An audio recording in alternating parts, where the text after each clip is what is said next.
Welcome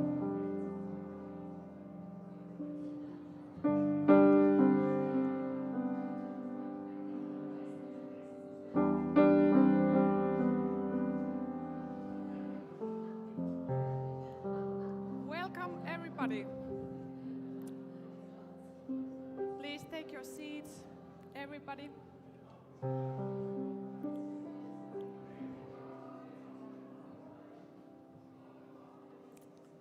Yes.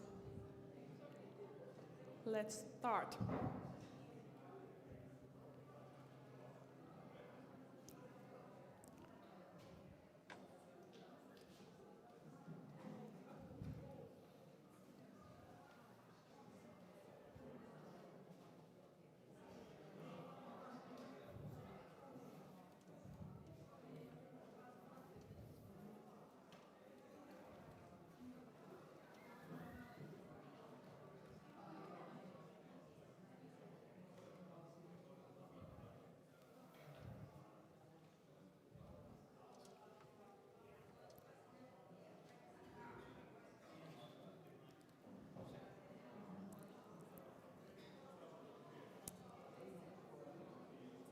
Yes, everybody can take your seats, please.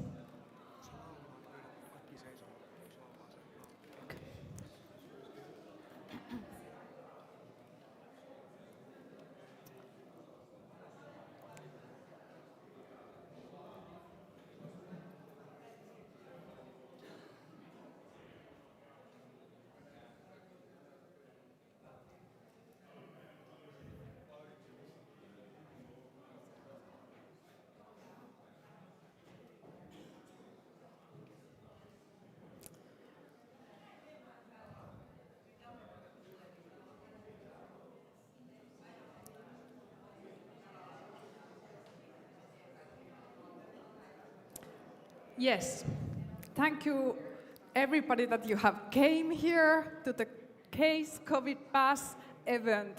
This evening will be great. I know, awesome. And yes, you are warmly welcome, everybody. This evening is going to include so much good information and things to thought afterwards. For many years, I think. So, memorable evening is coming.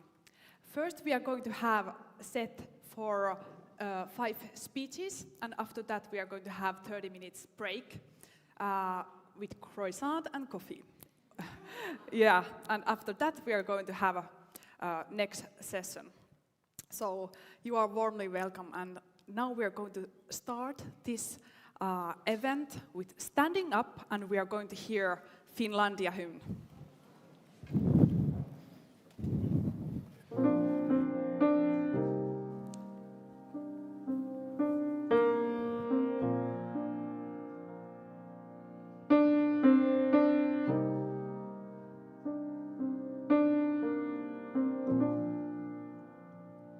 Finland, behold, your day is dawning.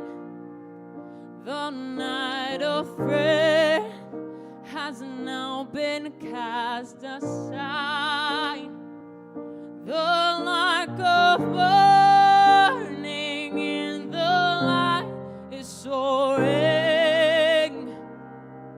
The sky is bright with morning's hopeful tide. The powers of night shall fade before you. Your morning star now rises clear and bright. Oh, Finland, rise, for to the world you're telling of freedom's gift and everlasting line. Oh, Finland, you have borne your trials bravely. In storm and frost, your strength has stood secure.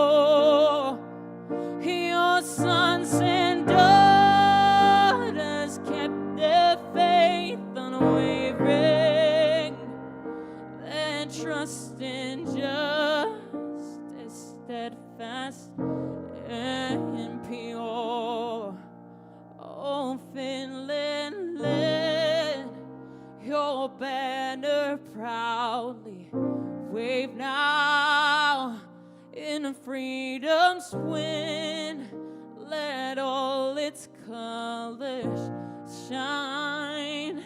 Your heart has beaten for the right and honor. Oh, Finland, may your future ever shine.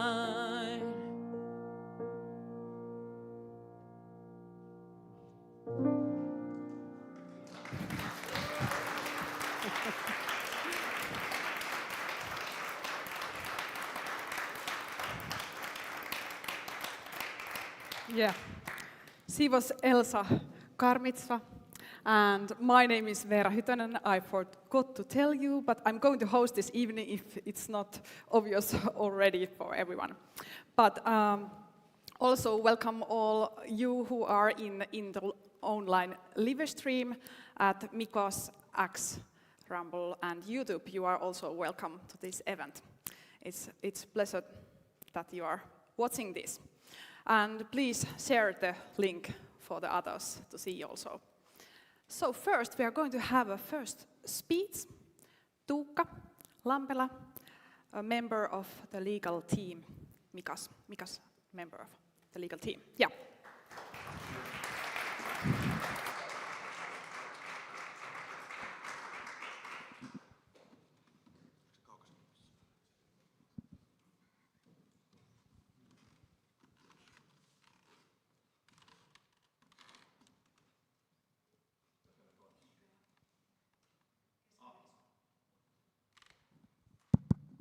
Okay, hello.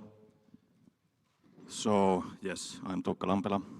I have been helping Mika with this case, and Mika invited me here to say something, and he gave me quite free hands or free speech.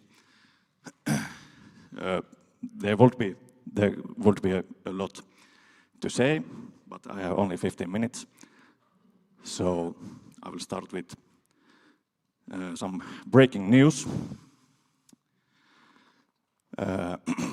Some of you might remember that we had at the district court this Finnish legal scholar Matti Muukkonen.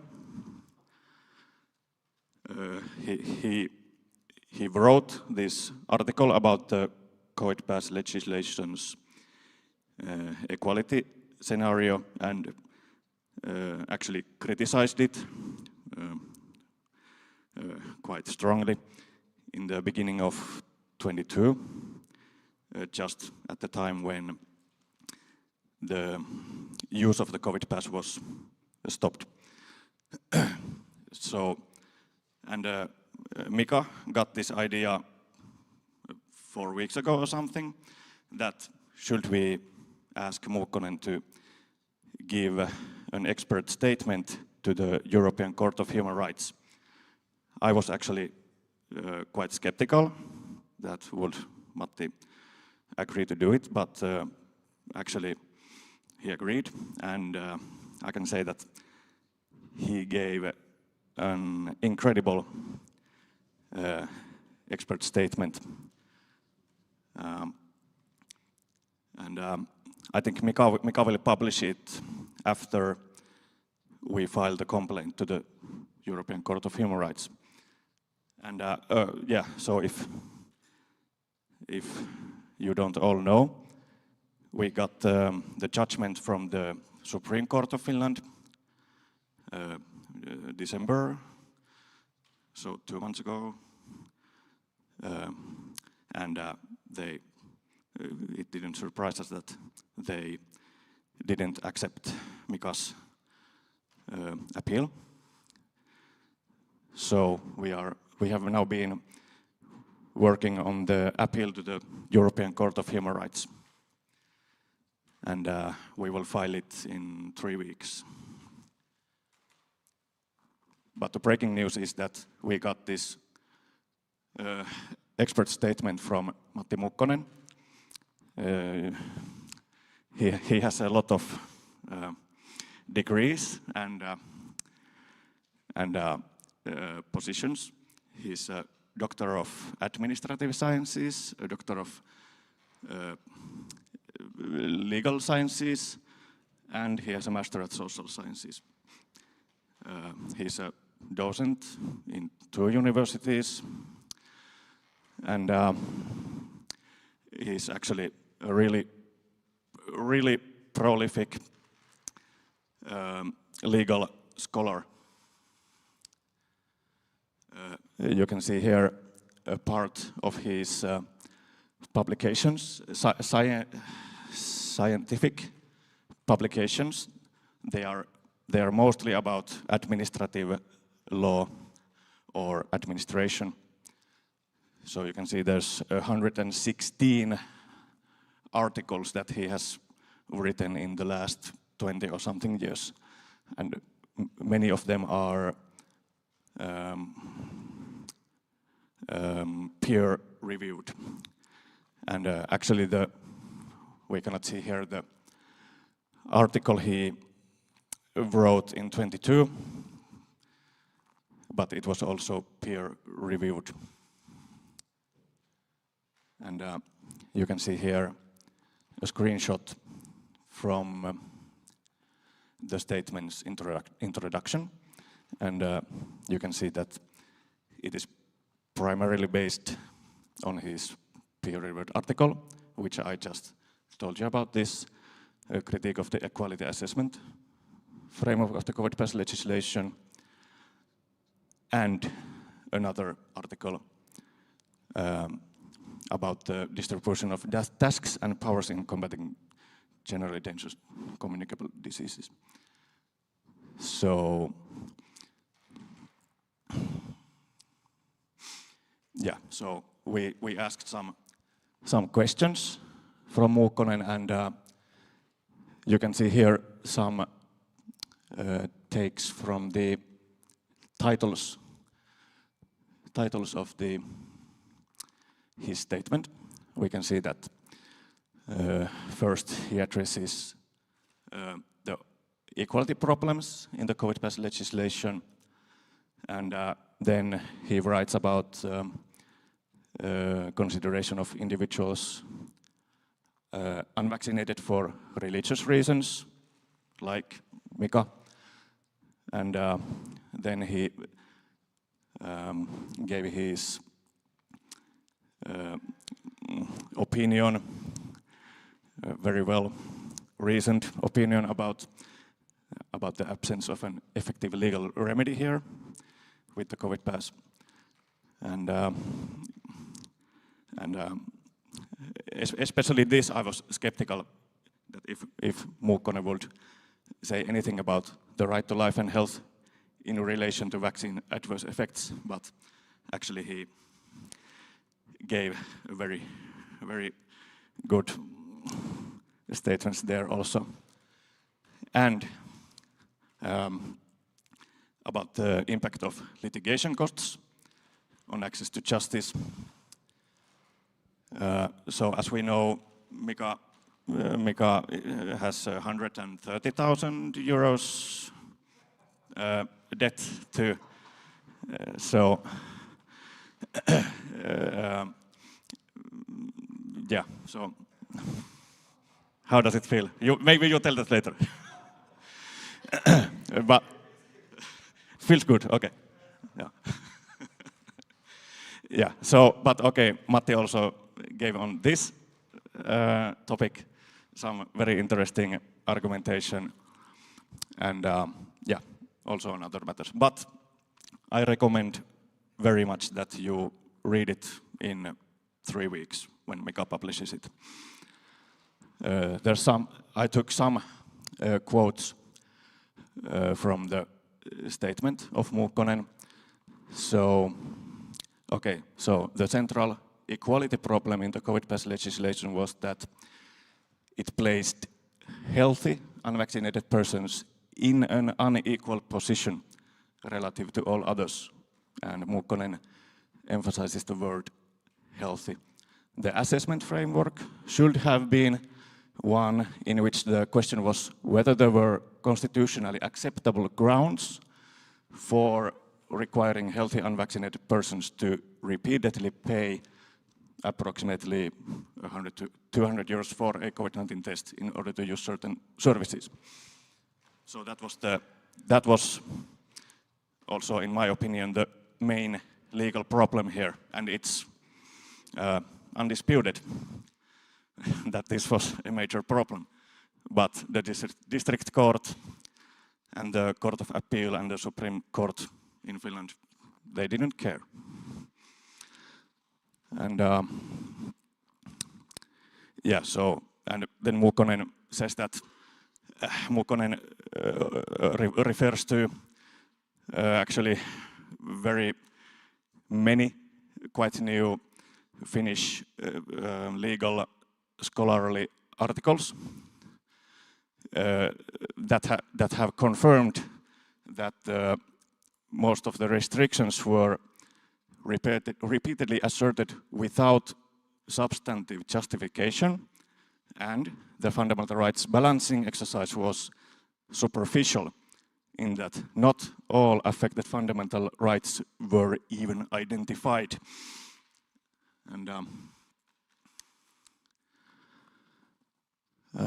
yeah, there's something about the right to the physical personal integrity, and Muukkonen is of the opinion that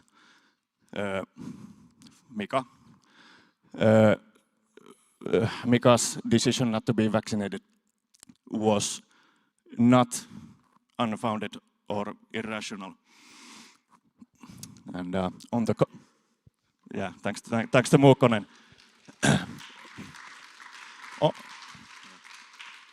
On the contrary, it was a deliberation falling within the sphere of personal integrity, in which the individual assessed the medical risk to themselves. So yeah, I think this is very nice to hear after all these years, and from a top Finnish legal scholar. And yeah, this is also, I think this is very important, that the right to life and health during the COVID pandemic was understood narrowly as protection of physical health from a single communicable disease alone. And Muukkonen says that a holistic understanding of health, encompassing physical, psychological and social dimensions, would have required a different kind of balancing exercise. So this is, I think, important that the right to life was thought only narrowly as the protection of physical health from a single communicable disease. And this is yet still from Muukkonen's statement. The COVID pass legislation did not take into account persons who declined vaccination for religious reasons.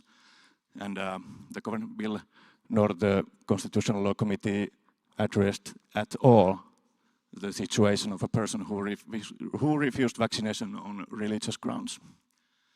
And this is also important to acknowledge, especially from point of Mika. And yeah, and this is, I think this is in a way explosive even. Muukkonen wishes to note that the problems identified in this statement concerning COVID pass legislation are not isolated findings. He says that recent legal scholarship has systematically confirmed that the deficiencies in the fundamental rights assessment of pandemic era restrictive measures in Finland were structural in nature. This is an interesting statement. And if we have structural problems in our legislation and our legislative machine, then I guess we should do some structural reform or repair it.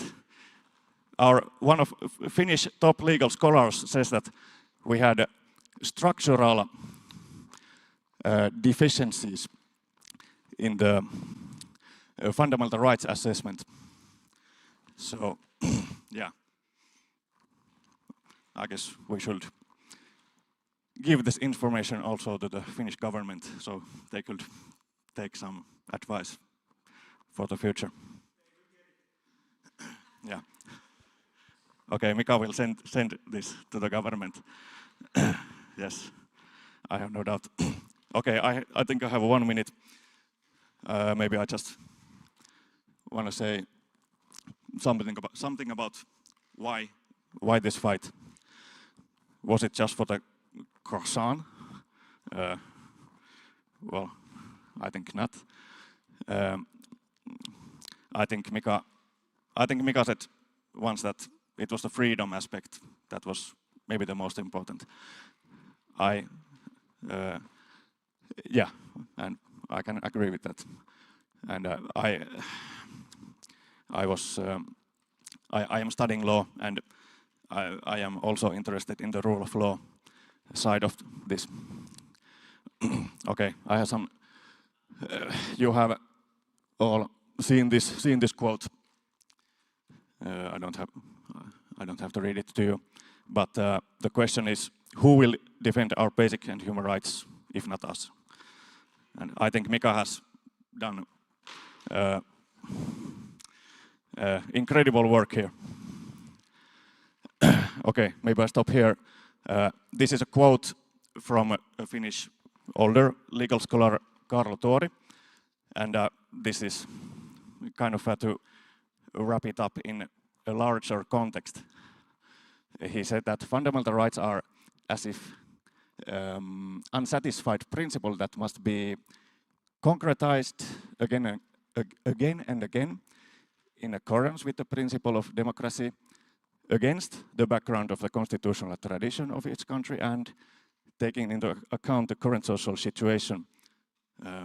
The implementation of fundamental rights is an endless project, a task that is always set anew for the legal community. And legal community here can mean the community at large. And Mika is actually a part of this, how to say, civil community or something. So yeah, you are doing work here for the whole legal community.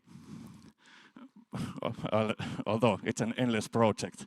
So maybe we might have to defend ourselves at some point later also, but but this is an important step in this endless project.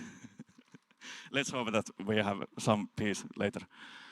But okay, let's try to stay united, because divided we fall. And thank you, Mika, for uniting us today here to this event and to this fight. Yeah, thank you.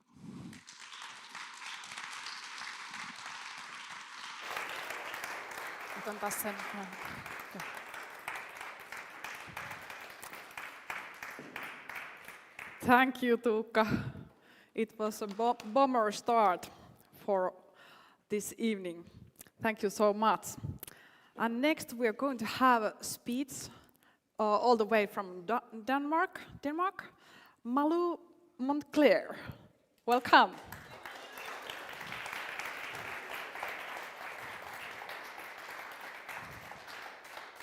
Thank you. Yes.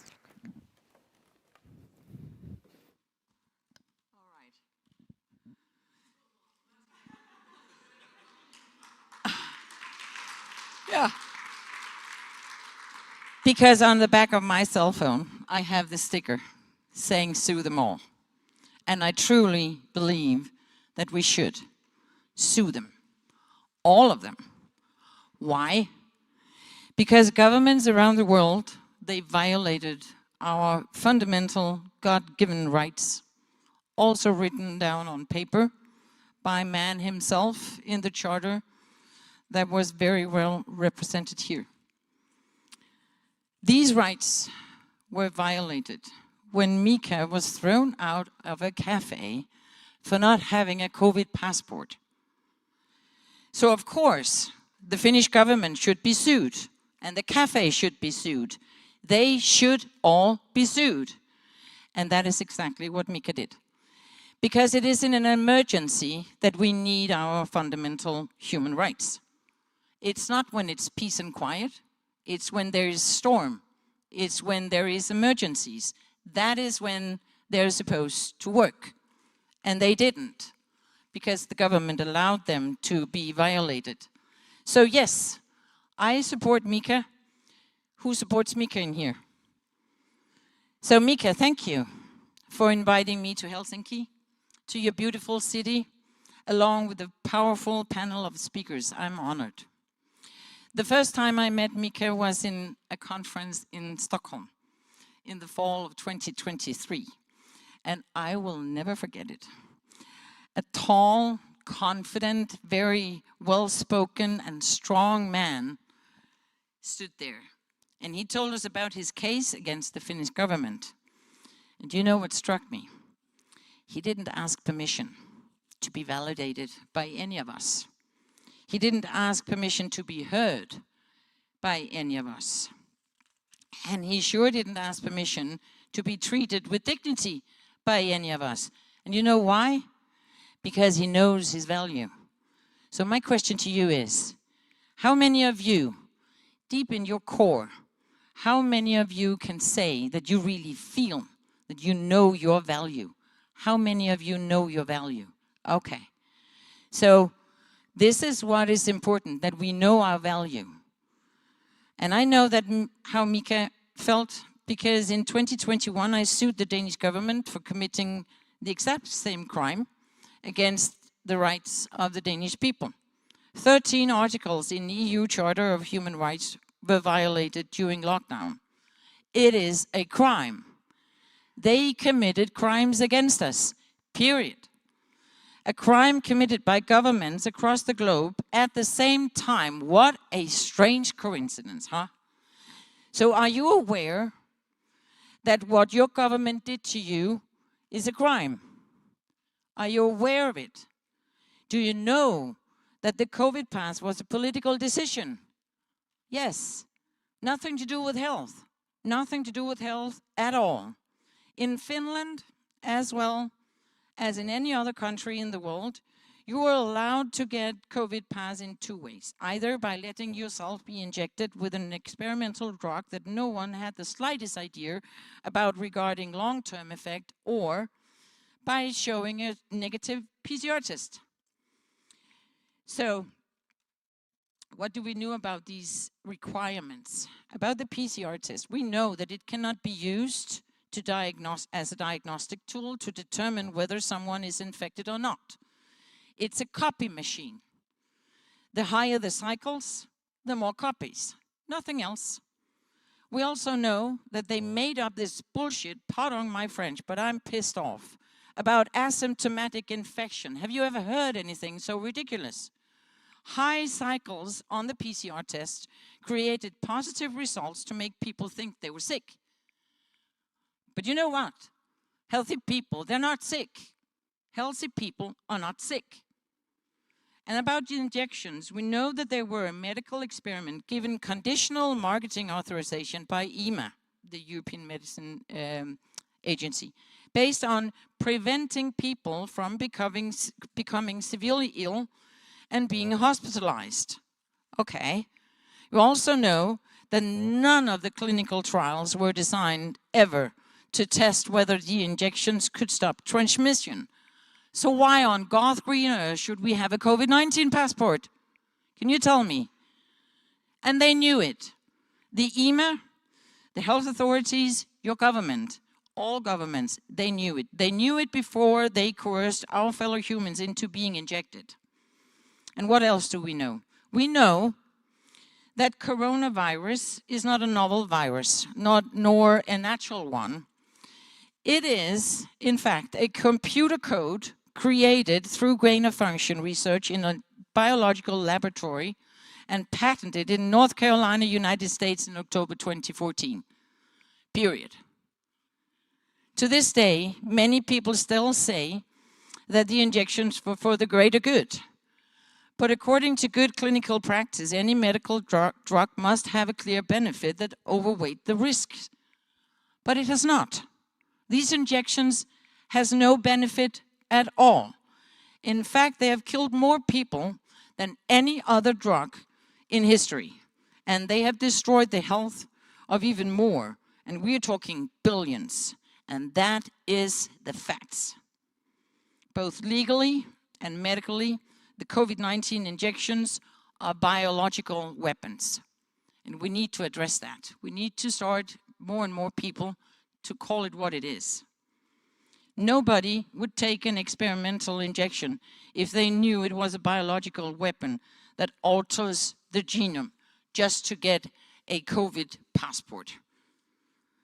So your government needed to lie to you. The Finnish government is part of a massive globally coordinated campaign, and everything the Finnish authorities told you about lockdowns and mask and distancing and COVID pass and safe and effective, it was all a lie. Every single government lied to its own people. The same lie in every single country. And they still lie. And they cover for each other. They lie about climate change, they lie about digital ID, war, you name it. They lie. Why? Why do they lie? Because they answer to a cult, a parasitic cult of soulless creatures who for decades have conspired against humanity. And their goal is to defeat and control everything that is created by God. Our light, our love, our compassion, our creativity, our super intelligent bodies, because they feed of the low vibration created by fear and scarcity and worry. Your government is using everything that they're told to use to force and coerce you into complying with whatever they say is necessary to solve the problems they participated in creating themselves. So what are we going to do about it? Stop complying. Stop being afraid. And stop being silent. You are not alone. Nobody is alone. We are millions. And we do not need their validation of the truth. Because the truth is the truth, no matter who tries to suppress it. We don't need anyone's permission to claim our human rights. We do not comply because millions around the world do not comply either. Mika did not comply. Mika sued them. Yeah. And Mika still does not comply.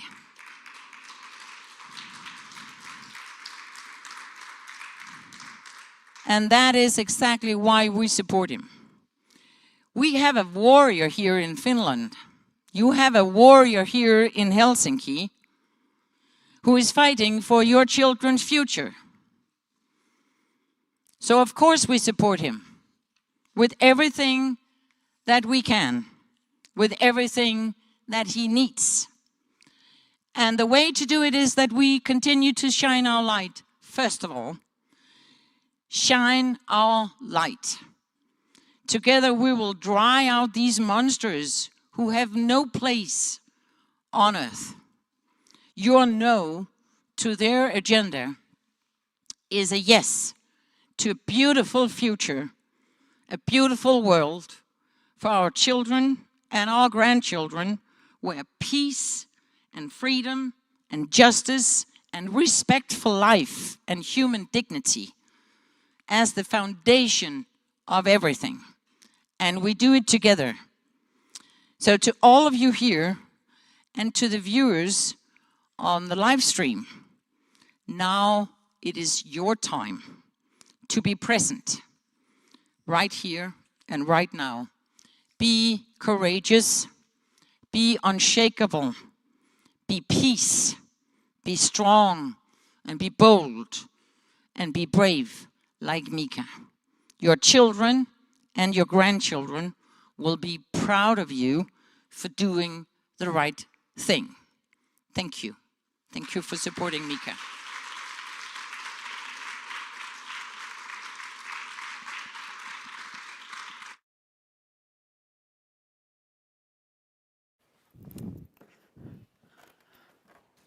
Thank you, Malu. That was great. Whoa, powerful speech. Thank you. Yes. Next, we are going to have a speech all the way to the other side of the sea. So Reggie Littlejohn is here, and please welcome her here. Thank you. So I'm Reggie Littlejohn, and I'm the head of Anti-Globalist International. And why would I fly all the way from Washington, D.C. to Helsinki to support Mika Vauhkala? I do it because we all need to resist the digital IDs and the control grid, the digital gulag that they are trying to impose on us. And no one has been more courageous or more effective in resisting this than Mika Vauhkala. In his lawsuit, he was standing up for all of us. He's standing up for the right to be served without a COVID pass. So why is this important? It's important because there could be another pandemic and they could lock us down again and require COVID passes again. So we have to resist now to prevent that from happening. So I had mentioned a digital gulag. This could lock us down by requiring digital IDs and getting rid of the freedom, restricting the freedom of anyone who refuses to carry a COVID pass. And I mentioned this digital gulag. There are 4 parts to it. One is the digital IDs. That's the basis. They can't do it without the digital ID. Number 2 is central bank digital currencies. Number 3 is artificial intelligence. And number 4 is the physical infrastructure, the massive data centers that are going up all over the place to process AI. So in terms of the digital IDs, you know, the World Health Organization has been rolling out interoperable international digital IDs, and they say it's just to keep track of our health, of whether we're vaccinated or not. That's bad enough. That's something that Mika was suing the Finnish government for. But the problem also is that the infrastructure for these digital IDs can support a full-blown digital ID as envisioned by the World Economic Forum. So can I have that chart, please, the World Economic Forum? Okay. All right, so according to this chart that is on the World Economic Forum website, they envision digital IDs as being they say the access to, but is it going to be required? It probably will end up being required to access healthcare. So no digital ID, no doctor's appointment. Financial services, in other words, you won't be able to open a bank account without one. Travel and mobility, e-commerce, you won't be able to buy or sell online or elsewhere. Social platforms, you will not be able to participate in social media without one. Government, you will not be able to pay your taxes or vote or collect government benefits. Telecommunications, so you will not be able to own a telecommunications device like a cell phone or a laptop. And smart cities, which is a whole nother thing, but the ability to lock us down basically in smart cities depends on digital IDs. So the digital ID is the most important pillar of all of this, and God bless Mika Vauhkala for standing up for all of us to oppose this. But then when you combined the digital IDs with a central bank digital currency, that's where you can really lock people in. So a central bank digital currency is a currency that is issued by the central bank of any country, or in the United States, we have something else that's not issued by the central banks. It doesn't matter whether it's issued by the central bank or by a regular commercial bank. We have stable coins in the United States. The thing that's important about this is that they are programmable, okay? What does it mean that the money is programmable? It means that the government or the central bank or even a commercial bank can say when and if and how you can use your money. So, for example, they could program the money. If they wanted to lock us down again, for example, they could just say, okay, you've refused to have a vaccine passport. You don't get to spend your money outside of your house. You are quarantined. And then they can use a digital ID combined with a central bank digital currency to make sure that you cannot spend your money outside of your house, meaning that you won't be able to get gas, you won't be able to drive your car, you won't be able to get away. Or they could say, you've used up your carbon allowance for now, so you can't use your money to buy a flight. Or they might say, your cholesterol is high, so you can't buy, this steak that you want for dinner. I mean, they can control your life down to the most minute detail of it. This is an absolute control grid, and I say that this is the death of dissent, because it's like the China social credit system. How many people here have heard of the China social credit system? Most people, like 2/3. So in China, everything about you is centralized onto your phone. So they have facial recognition, real-time geolocation, so they know what you look like, they know where you are, then they know where you work. Then on there is your social media posts, your internet search history, your internet spending history, your medical history, your criminal history if you have one. Everything about you is on there, and then through artificial intelligence, they come up with a score, and that is how reliable of basically a Chinese communist citizen that you are. And if you're completely reliable, if you never make waves, you never criticize the government, you get all your booster shots, etc., you can lead what looks like a normal life. But if you criticize the government or refuse to do something like get a shot, then your score will go down, and there are punishments. First level of punishment, you might lose your job. Second level of punishment, they might cut you off from your credit cards and your bank accounts. And if you think that can't happen in the West, it already did happen in Canada when the truckers had they had a protest against vaccine mandates, and they cut off the truckers and their supporters from their money. All right. And so you put those together, and you have an absolute control grid that you cannot dissent, because as soon as you dissent, they will just shut you off. Then the third pillar of this chair is artificial intelligence, because how are they going to figure all this out? They're going to figure it out through artificial intelligence. And so Larry Ellison, the president of Oracle, it was, I think, October of last year, cast his vision of what he saw as being, the way that artificial intelligence should work. And I just want to play this video. It's about a minute, maybe a minute and a half long. Oracle co-founder Larry Ellison predicts AI surveillance will be part of our everyday lives in the future. During a recent Oracle Q&A, Ellison said AI will soon play a major role in monitoring society through a vast network of interconnected cameras, including security systems, police body cams, and vehicle dash cams. Everyone would see it. Your body cams will be transmitting that. The police will be on their best behavior, because we're constantly watching and recording everything that's going on. Citizens will be on their best behavior, because we're constantly recording and reporting everything that's going on. Ellison's vision is for AI to analyze data from this network of cameras in real time in an attempt to prevent crime, while also tracking and influencing public behavior for a safer society. However, the idea raises serious privacy concerns.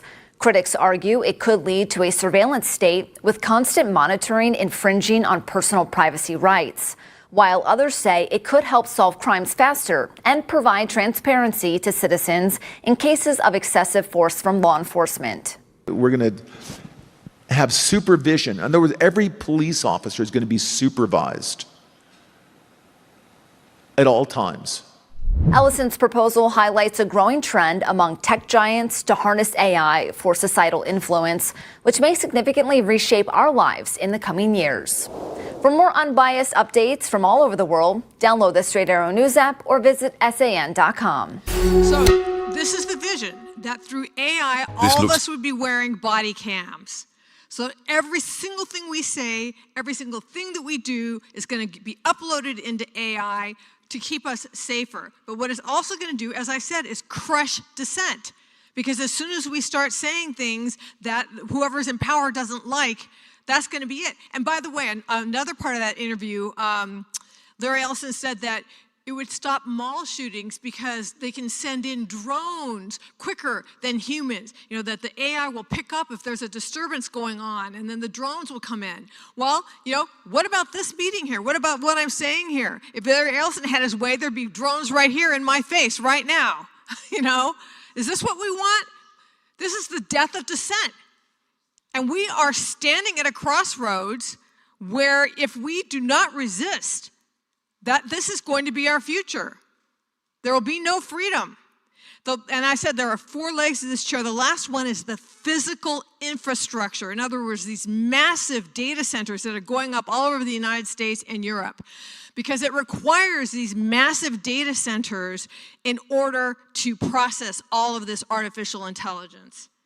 So, you know, there are different ways to resist. One way to resist is what Mika did, which is, you know, resisting the digital IDs and suing them, okay, for what they did. And then to resist central bank digital currencies, we need to continue to use cash. To resist AI, you know, AI needs to be regulated. It can't just be run rampant, you know, whatever J.D. Vance says, sorry. But... and then the physical infrastructure. There's actually some really good resistance in the United States going up to these massive data centers because they are energy hogs. They hog the environment. They hog energy. They hog water. They're just, you know, something that you can oppose on environmental grounds or on energy grounds. They're going to be raising everybody's electrical bills. So there are many ways to resist. But everybody has to find their way, you know. You can't do everything, but you can do something. So, we are living in a globalist coup, effectuated by wealthy and powerful international elites determined, in my opinion, to enslave humanity to their own benefit. Once this digital gulag is in place, there will be no dissent, because as soon as you voice a dissenting opinion, you could be shut down, canceled, and paralyzed by being cut off from your finances.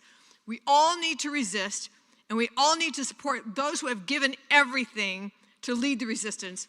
Please support the hero, Mika Vauhkala. Thank you.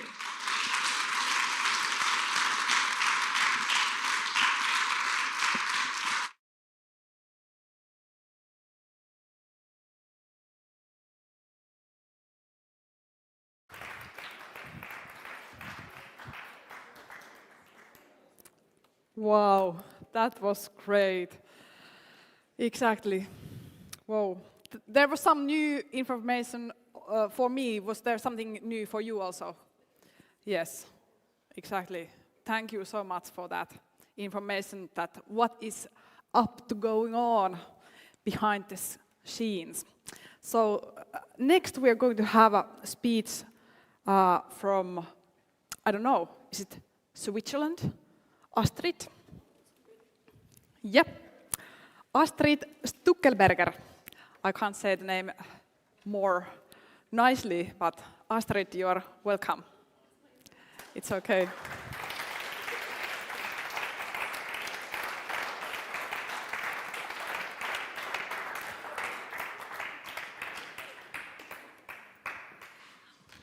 Thank you. Thank you for the picture. I sent it as a joke, but I like it very much. Thank you. AI does nice things sometimes. So thank you for the invitation, Mika, and thank you for taking me as an expert for your case. I'm sure this is going to make a breakthrough. You're the only case I know who has business, who's attacking a business. And I saw FAZER in the airport, and it's Swiss, so I feel very compassionate for you. So I'm very proud to be an expert for you. And we discussed the title, and I had this idea that it is about Plato's cave. I don't know if you know Plato was a philosopher. He was born 300 before Jesus Christ. He was the pupil of Socrates, and he was the teacher of Aristotle.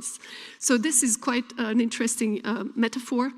And for those who don't know, and my title was that, when Plato's cave guides public health, shadows on the wall, and replaces solid evidence, it is a basis for science and policy that affects every life and human rights. So it's a big title, but you have to know that in the Republic, Plato wrote it's like that. It's like if you are prisoners in a cave, and all you see is the shadow on the wall of the reality.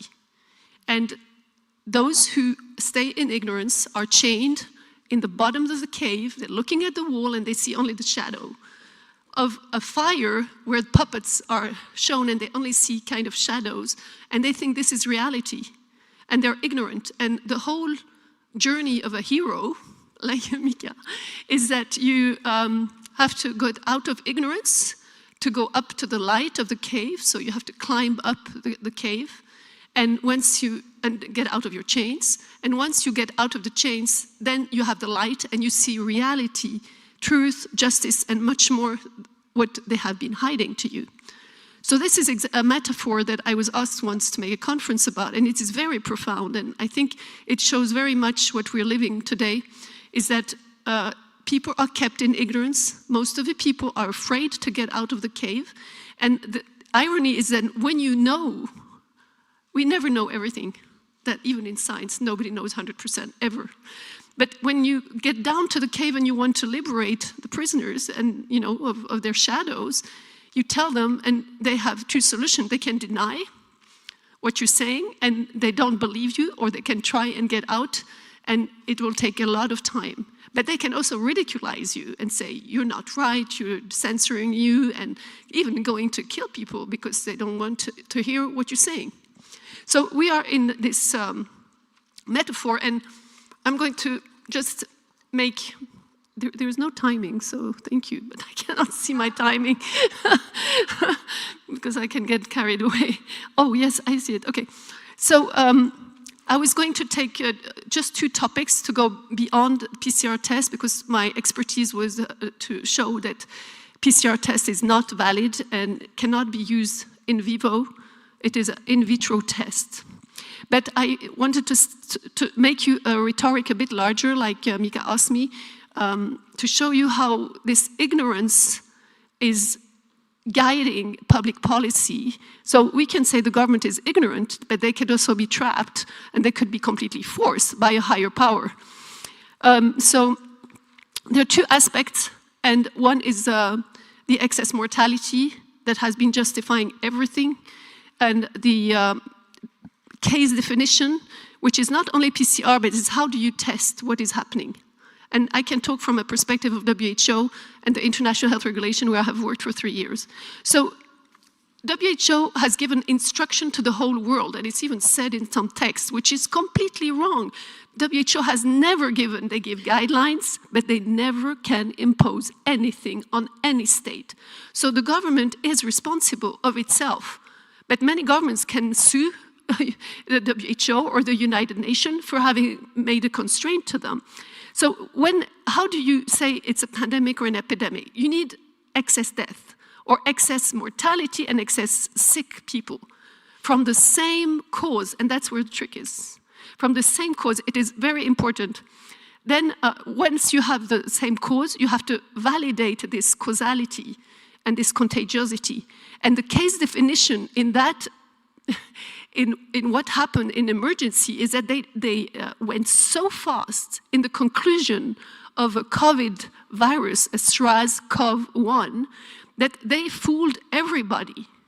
They lied and they showed the shadow and they showed, oh, it's a virus, but actually you cannot do that in an outbreak. Where when I was training member states and government with the team of WHO on how do you diagnose case definition of an outbreak, you have to go through Annex 2 of the IHR, the International Health Regulation.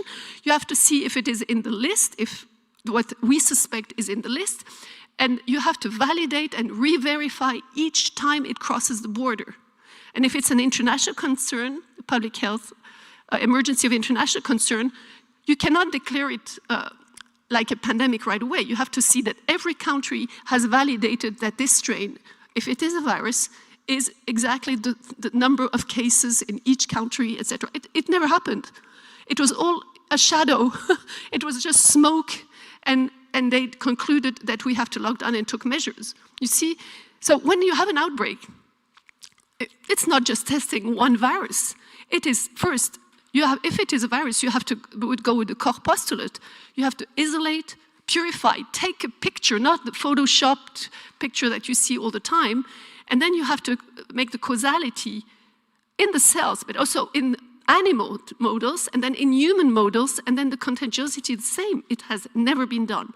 200 institutions have said, we have never found this virus, and it was censored. But what we do normally in WHO, under IHR, is that you look at the symptoms, you look at the clusters, and then you look if it is an infection. But an infection can be caused by many, many things. It can be chemical, it can be allergic, it can be, you have an experience. It's not always a virus. I mean, that was viral, the virophobia was crazy. So it's either infection, either zoonotic, either foodborne, either chemical, either radionuclear or other.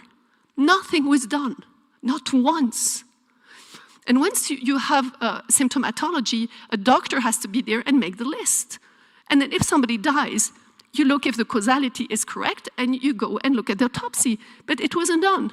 So again, the smoke and the shadow, yes, it's all a virus, and they put this photoshopped virus with spikes, and then they say it's spike protein, and no, it's not at all that. So what they did, they managed to find a tool, the technology, which can be linked to the AI, it's fantastic, the PCR. But it happens that PCR tests are a lab device.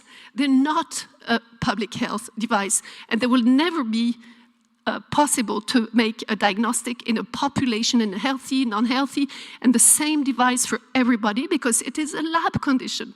In a lab, you have to make, the hygiene is highly important, and a PCR can only be tested if you know what you're looking for. In this case, it was not right. And like it was said, the amplification type of cycles were much too high, and even if they were low, they don't even know what they're looking for. So it is not possible. Carrie Mullis, who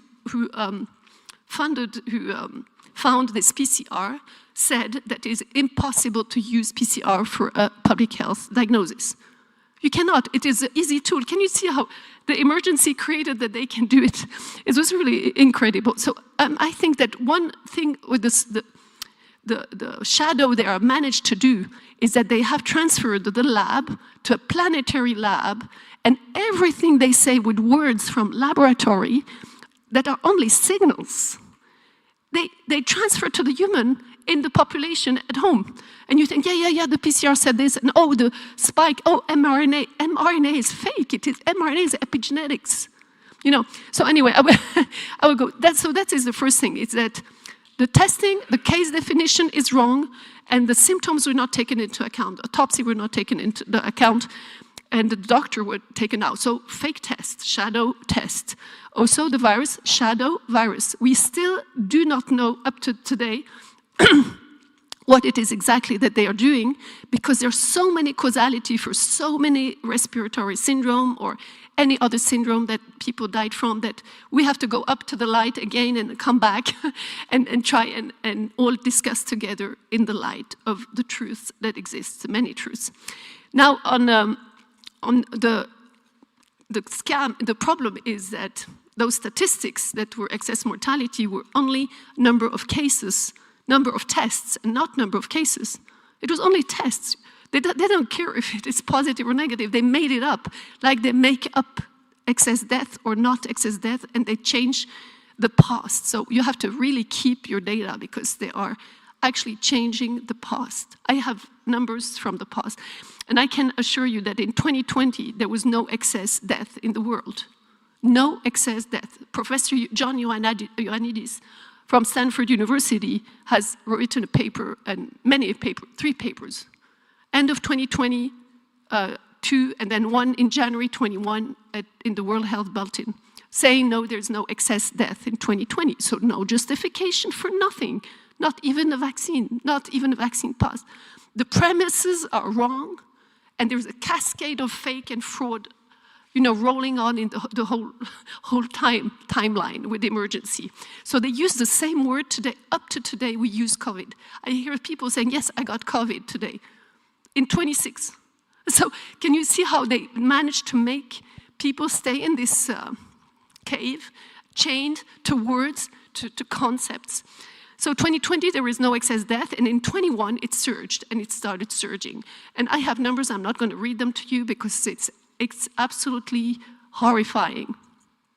Even after 6-8 months, there were more deaths than we can say, and more secondary effects in the US, in Europe, with hypervigilance, and we should have stopped the deaths. We should have stopped the data, the research. It's not a research, it was a research. So when we talk now about, for concluding, of the COVID pass, the COVID pass was again a tool of AI technology, like the PCR, to force the rapidity of things, because the problem with technology, it goes so fast that people can't think anymore. So we have to rewire our brain to say that we cannot accept things that are immediate. We have to reassess them. And COVID pass was not justified at all because the diagnosis was fake, there is no virus, the PCR is wrong, so there is no justification, there's no excess death. So the whole 2020 was really completely based on the ignorance and the fear and emergency that people were living, to impose it on people and abuse their power, abuse their human rights.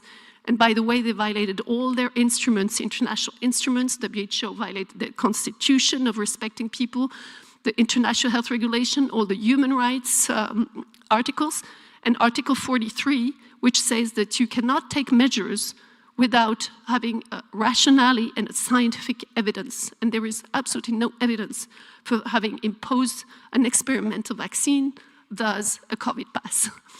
So in that way, if we want to conclude,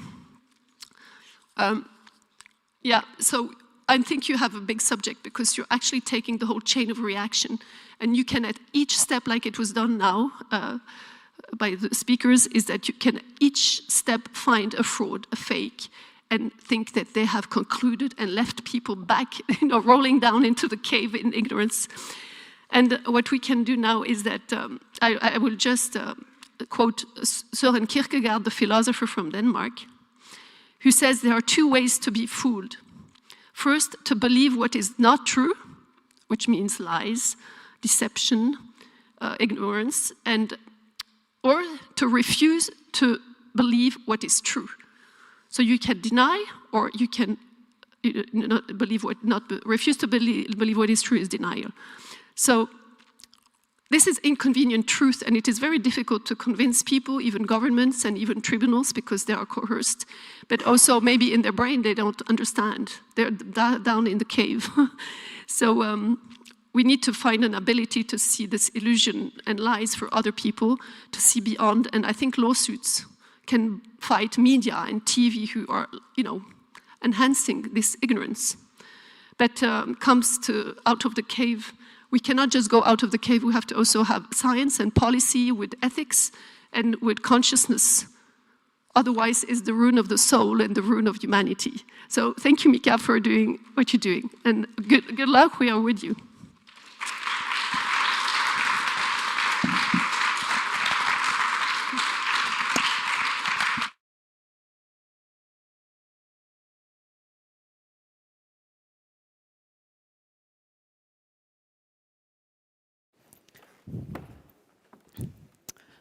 Wow, that was powerful. Thank you so much. And the last speech we are going to hear before break, 30-minute break, his man who lost his job. And I did lost my job during the pandemic, I was midwife at the labor room and I didn't take vaccines, so no work. But now we are going to hear his part and his speech. He has got a much bigger job than I did in a British Parliament. So Andrew Bridgen, thank you. These are very hard truths to face, but we must face them, Madam Deputy Speaker, if we want to learn the lessons of the last few years. Can we change it up a bit? A lot. At some point, we'll have to face up that Start again. Is building. It was. I think you jumped the gun a bit there, didn't you? Here we go. These are very hard truths to face, but we must face them, Madam Deputy Speaker, if we want to learn the lessons of the last few years. At some point, we'll have to face up that all the evidence is building. It was fairly convincing 18 months ago when I first spoke out. It is unequivocal now. So I asked the House, it's time to take the politics out of our science, and we need to put some actual science back into our politics. I asked the House to support the motion today for the Baroness Hallett's inquiry to open Module 4 on the safety and efficacy of the experimental COVID-19 vaccines.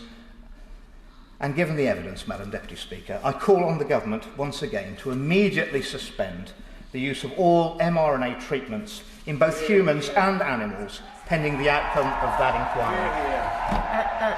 No.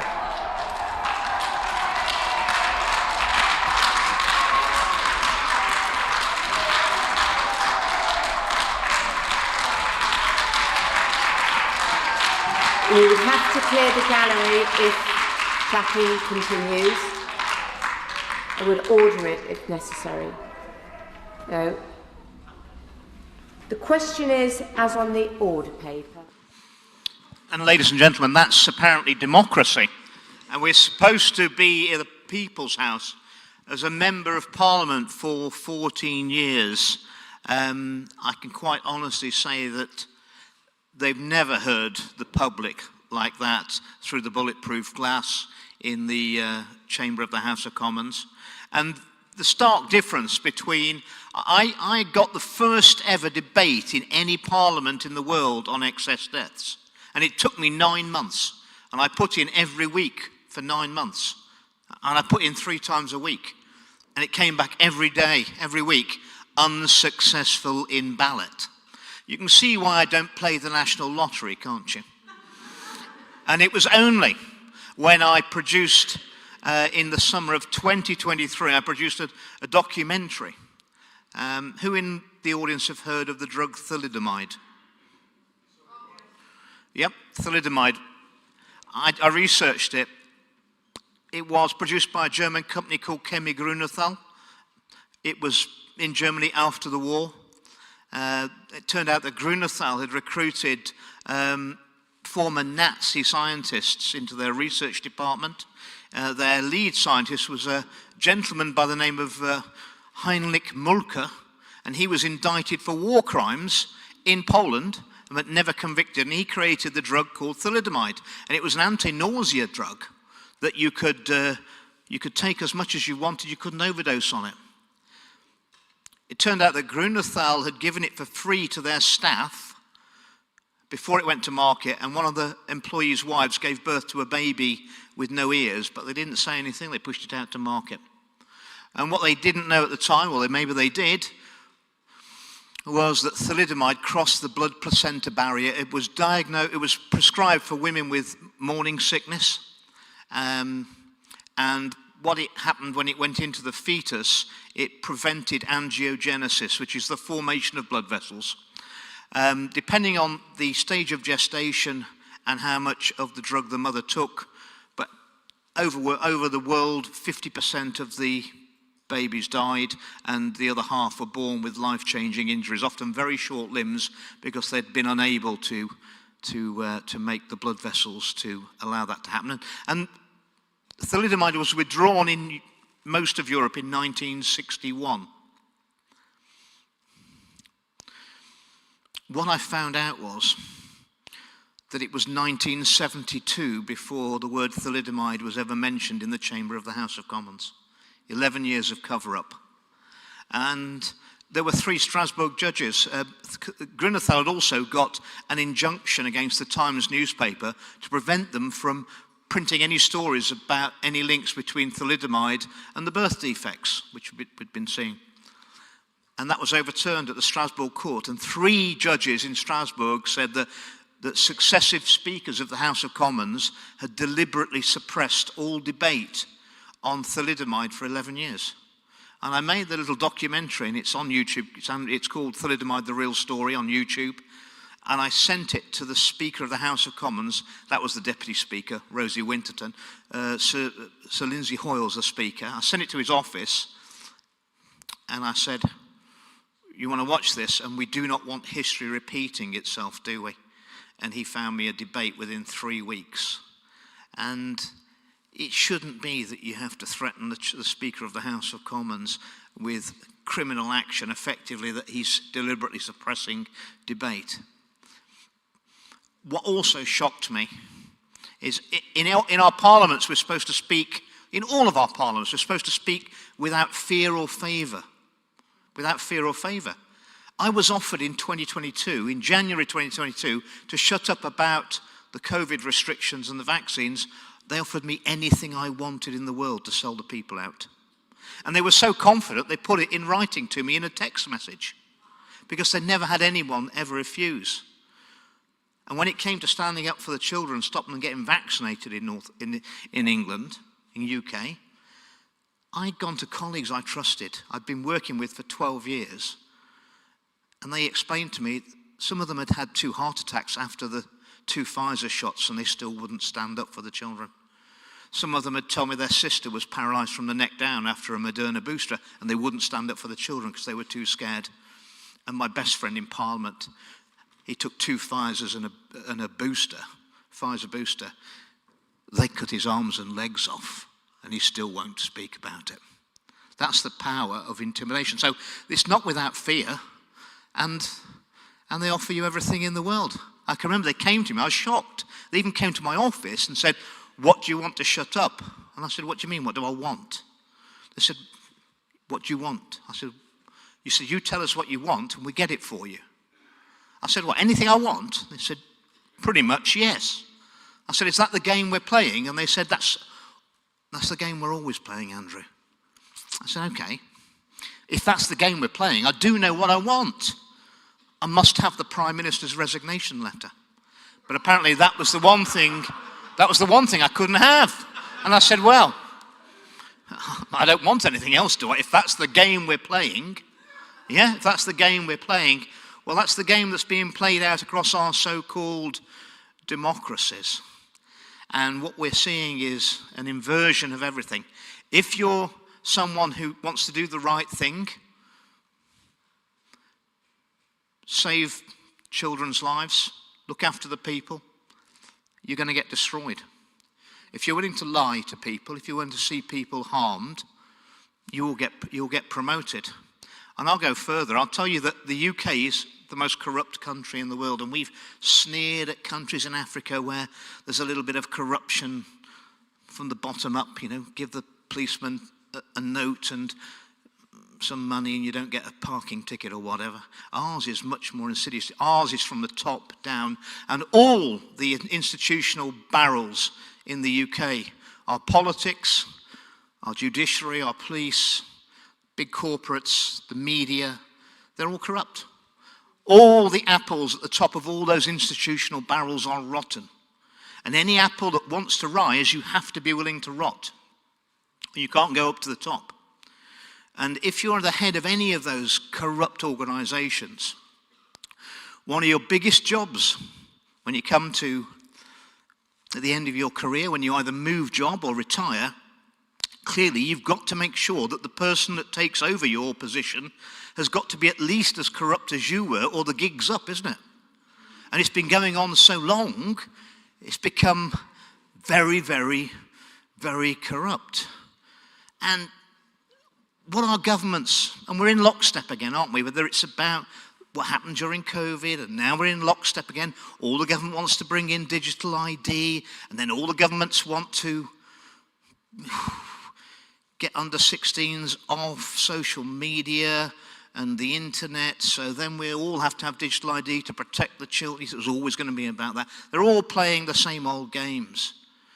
And all our governments are seeking to remove our human rights and our freedoms and replace them with privileges. Because privileges can be removed if you do something the government doesn't want. And what we've actually got is there are inalienable rights. And when anybody has their freedoms and their human rights degraded anywhere in Europe or the rest of the world, we all become poorer, right? It's an attack on all of us. And no is, and Mika said no, and they don't like it. Well, no is a very small word, but no has a great meaning and a great resonance if millions and millions of us around the world say it. And that's where we're heading to now. We stand together, we say no. And even in the halls of these self-proclaimed elites, the pedivores, they will shake and they are worried. That's why they're looking to clamp down on us. And the reason they want to press this ludicrous charge against and fine against Mika is because they're going to do it again to us. They haven't given up. They're going to do it again. And we need to stand up, and we need to stand with Mika, and we need to say no. Thank you very much for listening to me.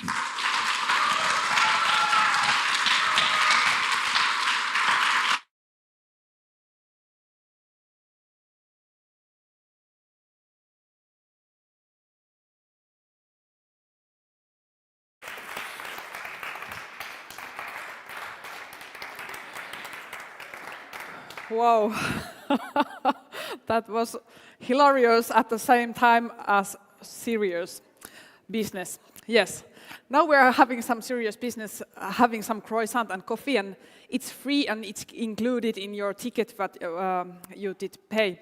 So in this evening you will have some croissant. So enjoy. We are going to have a break, 30 minutes, so now time is that much, so we can have a break until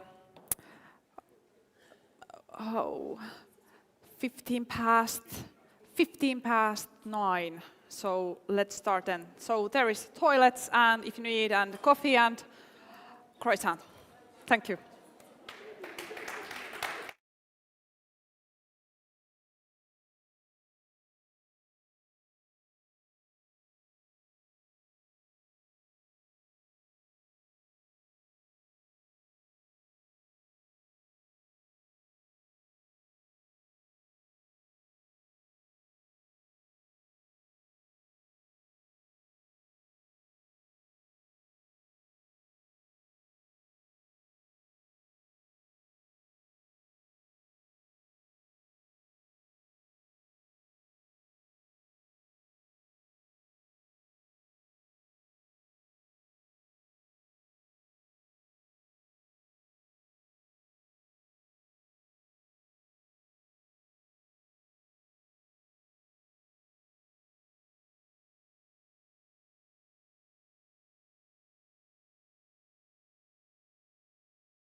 Was it good to have some coffee and croissant? Who enjoyed? Everyone's enjoyed, I think. Now we are going to have one song, a beautiful song by Elsa. And after that, Mika can come to stage. We can enjoy the Mika part for this evening now after this. This last session we are going to have Mika speech and we are going to have some art. And then last we are going to have panel discussion with our great speech men and women. Yeah, so, sorry. Yeah, but you know, panel discussion is to come. Yes, let's start. I'm going to perform Amazing Grace since it's talking about freedom.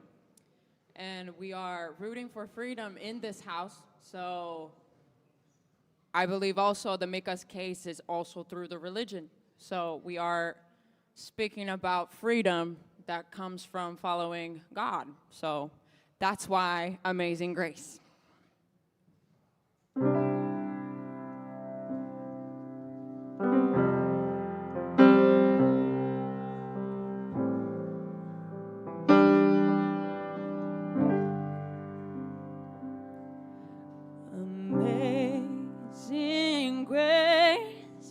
how sweet the sound that saved a wretch like me. I was lost, but now I'm found. Was blind, but now I see. 'Twas grace that taught my heart to fear, and grace my fears relieved. How precious did that grace appear, the hour I first believed. My chains are gone, I've been set free. My Savior God has ransomed me, and like a flood His mercy reigns, unending love, amazing grace.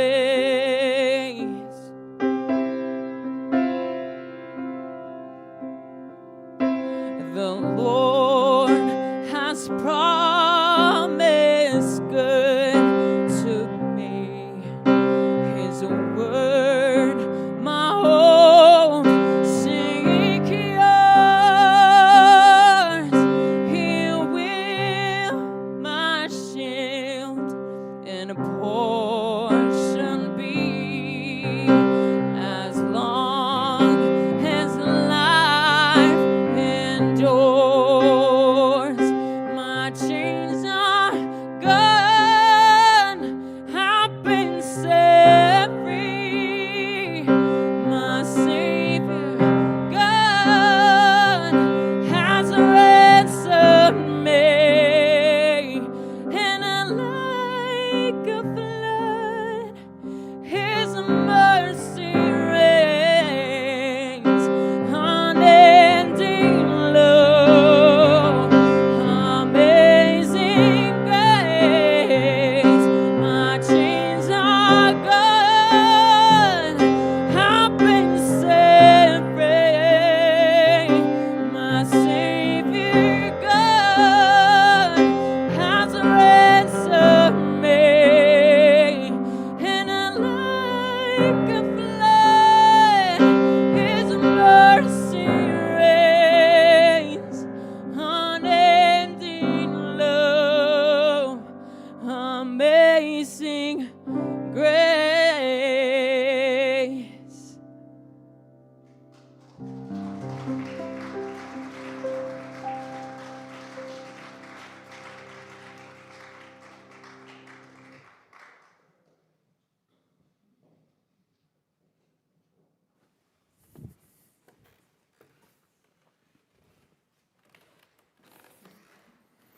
Hello, ¿qué pasa? Muy bien. Hola, hola. Moi, moi. Hey, hey. I'm so glad there are people from many countries here, even in this venue. So we have UK, Switzerland, USA, Denmark. I think we have Sweden, we have Finland. Is there from any other nation anyone here than I just mentioned? Norway. Norway is there. And it's so great. It's so great. And yeah, it's a historic moment. I was thinking the past days, working really hard on this event and on the case at the same time, and the normal business at the same time.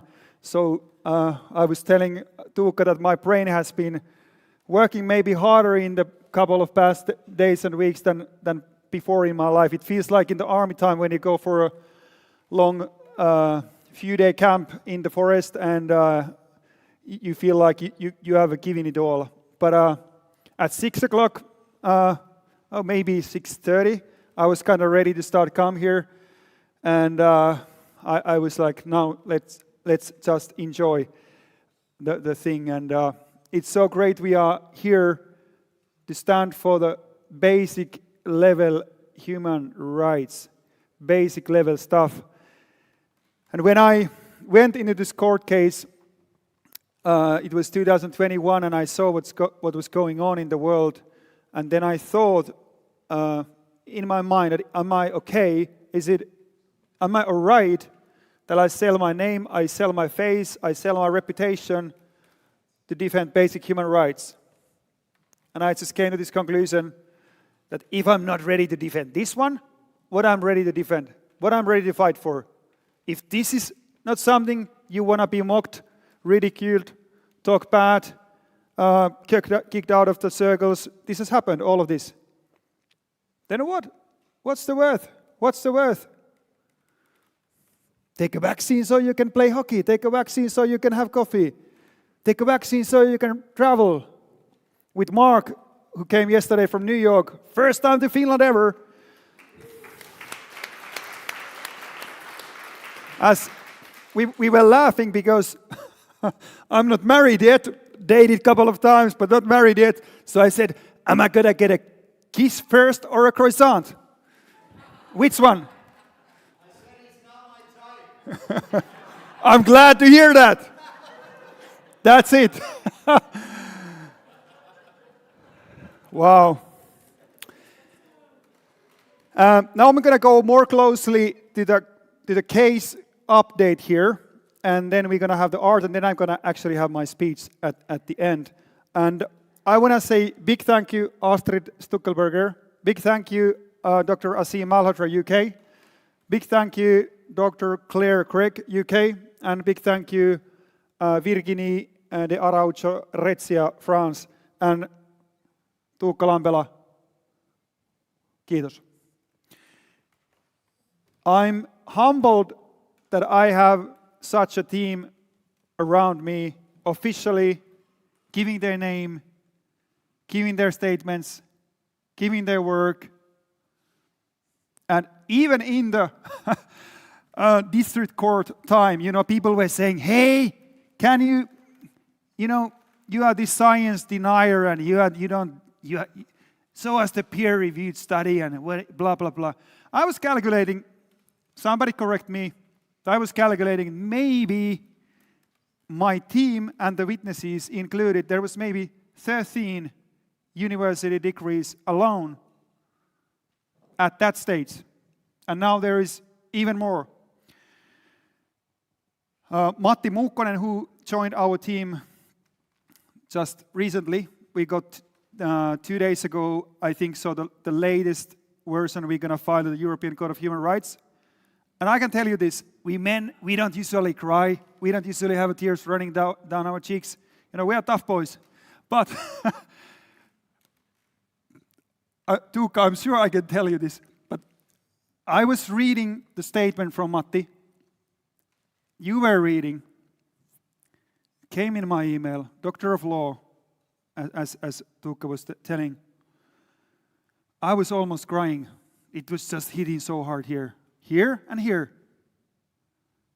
It was like a laser precise on the law of Finland, on the law of European Convention of Human Rights. Laser precise. And this thing that with Tuukka, as we were talking, it's just an amazing statement. And I'm really happy to publish it once we have filed to the European Court of Human Rights. It can be used anywhere in the world because the basic things in the law are pretty much the same. Okay, now we're going to see, can I have the Dr. Claire Craig here on screen? So I asked from Asim Malhotra, he was not able to come here today, his weekend was booked before, but I was talking with Asim and I was saying that is there anyone you would like to be by your side giving this statement on the COVID vaccines? And he gave this name, Claire Craig. And Asim is advisor to Make America Healthy Again, chief advisor, and also to Make Europe Healthy Again. And many of us know Asim from online, at least. So Claire my attorney Virginie contacted her, and she is now on the team, and she's preparing her statement, and it will be ready in 3 weeks as we file it. And she's pathologist, medical researcher, health advisor, recovery team, and all kind of things. And what I want to say about her, Astrid, Matti Muukkonen, Ase Malhotra.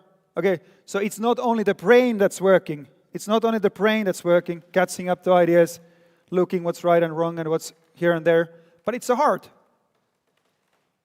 It's the heart. And if I had to choose heart or brain, I would choose heart. That's simple. And there is now a short video greeting from Claire. She has prepared for us, and please play. Hello, I am Dr. Claire Craig. I'm a diagnostic pathologist, and since 2021 I have been co-chair of the Heart Group in the UK. And we've been gathering evidence and speaking out about aspects of COVID that have been unscientific, and also about medical ethics. Mika has asked me to provide an expert testimony for his case coming up in the European Court of Human Rights, and I'm busy working on that at the moment. I'm just going to give you a quick overview of what I'm intending to say in my testimony. So the starting point is going to be framing it around medical ethics, because that's the core of what has been undermined here, the right to bodily autonomy and to informed consent. So given where we are, I will be starting off talking about the Declaration of Helsinki. Now, this was written in 1964. It's been updated several times since. In 2021, this made clear that the individual was to be protected over the needs of science and society as a whole. So that's the starting point. And then I'm going to bring it up to date with the Universal Declaration on Bioethics and Human Rights, written in 2005, which was, of course, restating all of these same principles that we thought were solid and were right and were well understood, but clearly they have been overturned in recent years and now need to be fought for again. So I think it's really important we get back to a place where those principles are properly understood again. That's why I'm starting with the ethical framework. And then I'm going to go on and talk about science. I'm going to explain how someone like Mika was not at risk from COVID, and how there were big problems with PCR testing, and how those problems led to all sorts of confusion, including the myth of asymptomatic spread. And it was that myth which led to ideas of treating the healthy as if they were diseased. I'm then going to move on to what was known before a single vaccine was approved. There's plenty of evidence of what risks were to be expected, including a paper by Drew Weissman, who got the Nobel Prize for the mRNA technology, who set out all of the risks that he anticipated this product would cause. And the literature on that expanded after his paper from 2018. And of course, it carried on after the approvals, when the evidence started to come in as people were harmed. And then I'm going to move on to the argument about efficacy. And again, the principal argument is what was known before a single one of these products was approved. So from around 2000, there was plenty of literature to say that respiratory viruses which replicate in the respiratory epithelium cannot be prevented by injections that cause antibodies in the blood. So infection and transmission cannot be stopped if you've got antibodies in the blood from a vaccine. And that was very well established at that point. And having sort of set out what was known before the approvals, I'm then going to go on to show how breakthrough infections and evidence around transmission was all very clear before the 10th of December when Mika went and bought his croissant in the cafe. So there was plenty of evidence that the vaccines did not stop infections or transmission. Having said all of that, I'm going to briefly touch on censorship, because I don't think you can explain to people how their view of the world is so distorted unless you can explain to them that they've not heard the whole story and why they didn't hear the whole story. And then the whole thing will conclude around the religious exemptions and why there's plenty of reasons why somebody who is a Christian might not want to be injected with these products, and that was a perfectly valid reason to deny your consent. So I wish you all the best of luck. Enjoy your evening tonight. And I will keep doing my work and contributing in whatever way I can. Thank you. Bye-bye.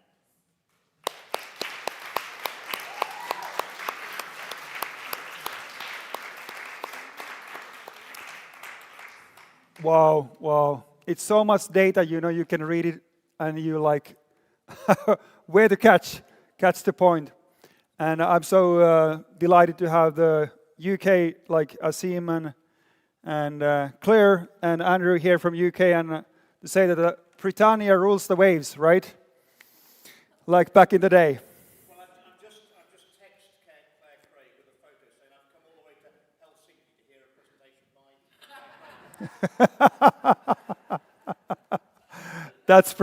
That's brilliant. Wow. And short story how I met Virginie, my friend's attorney here. She's half French, half Portuguese, and she's living in Normandy area. I was in Sweden at post-pandemic event where was Astrid, Asim, and many others, and I happened to go to the same dining table with Astrid on the first evening. I didn't know who you are. I was hello, are you a Viking as well? Like we were laughing. So then Astrid joined the team with the PCR test and was helping also otherwise. And then in Geneva 2 years ago, Astrid told me that this Virginie could be your help if you have to take this to the European Court of Human Rights. And then I touched base with her, and first meeting over the Zoom with Virginie, I was like, is this possible? Because, I all of us, we have years back behind our back. We have met many people in our life, work and travel and otherwise.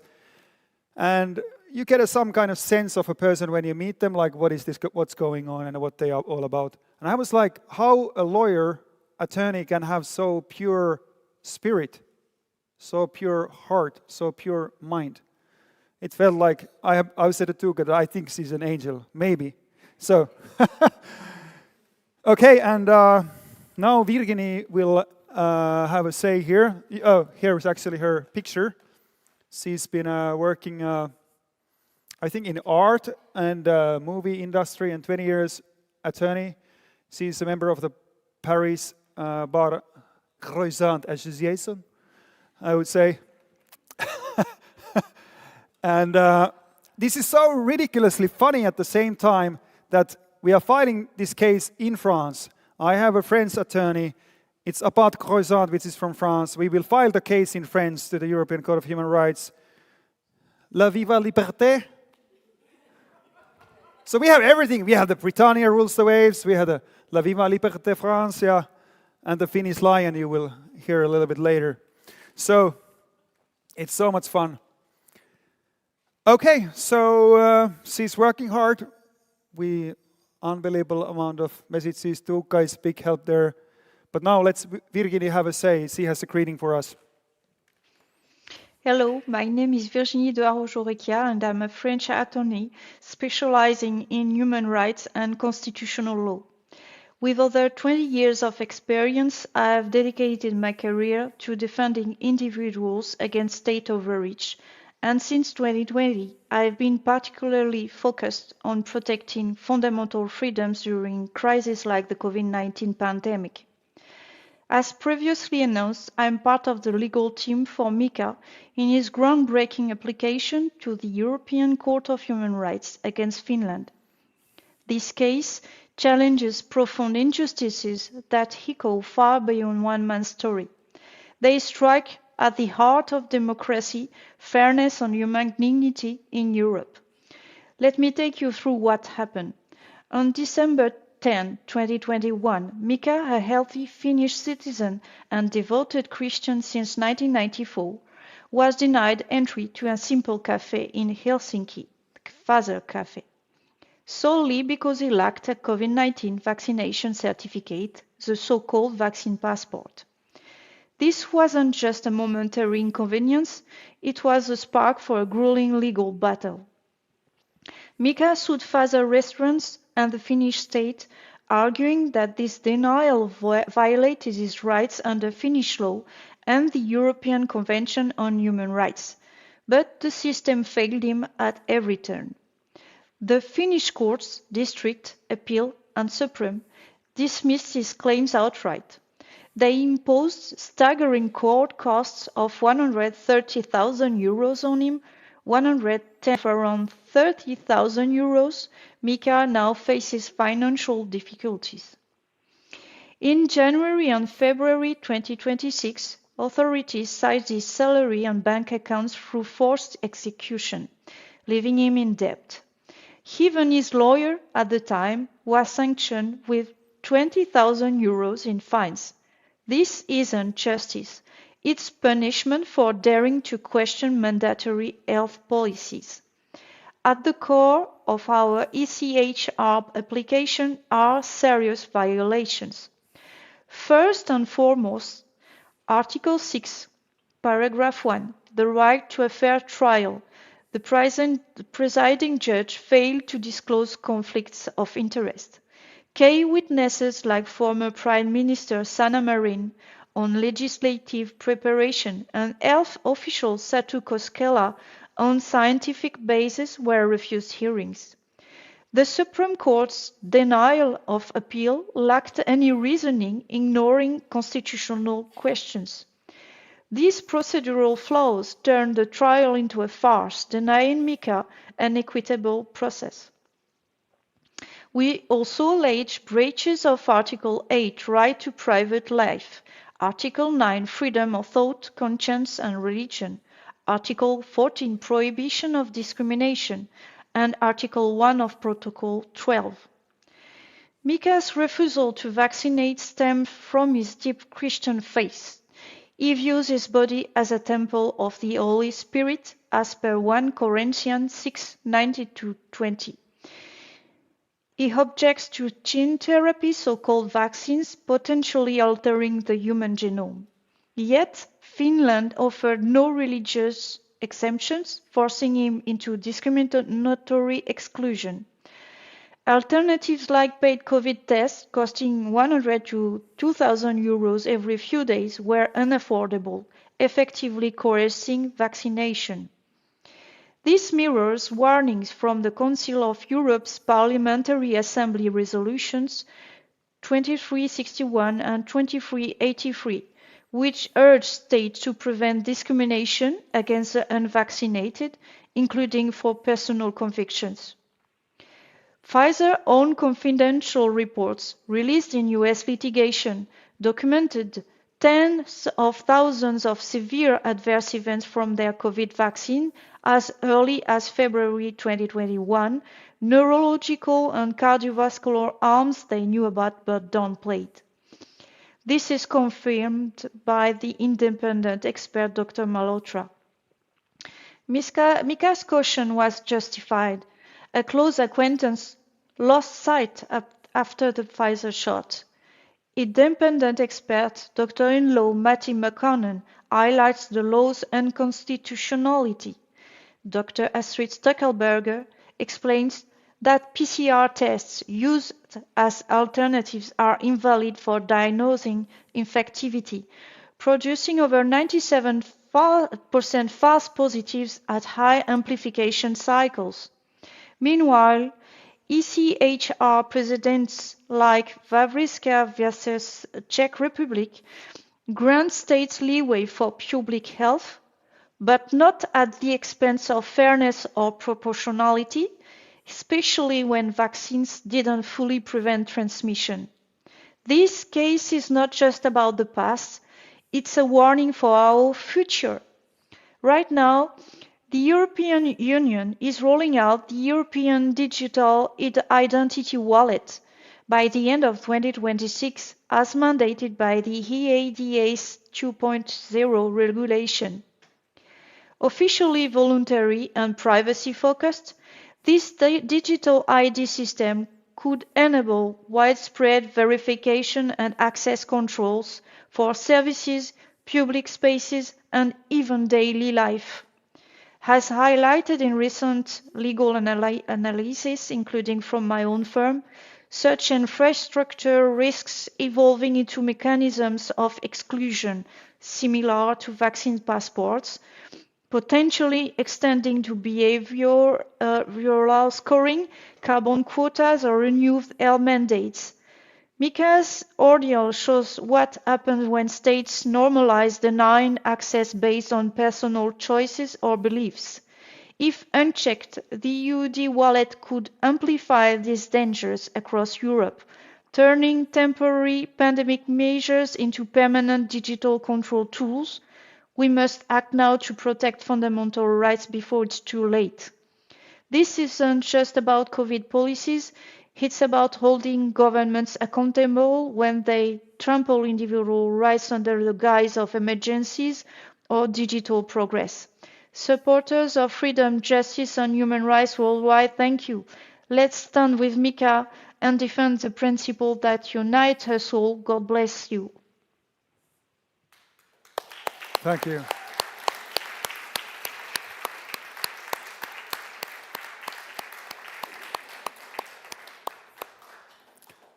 Thank you, Virginia. And you maybe agree that lawyer can have a pure mind, pure heart.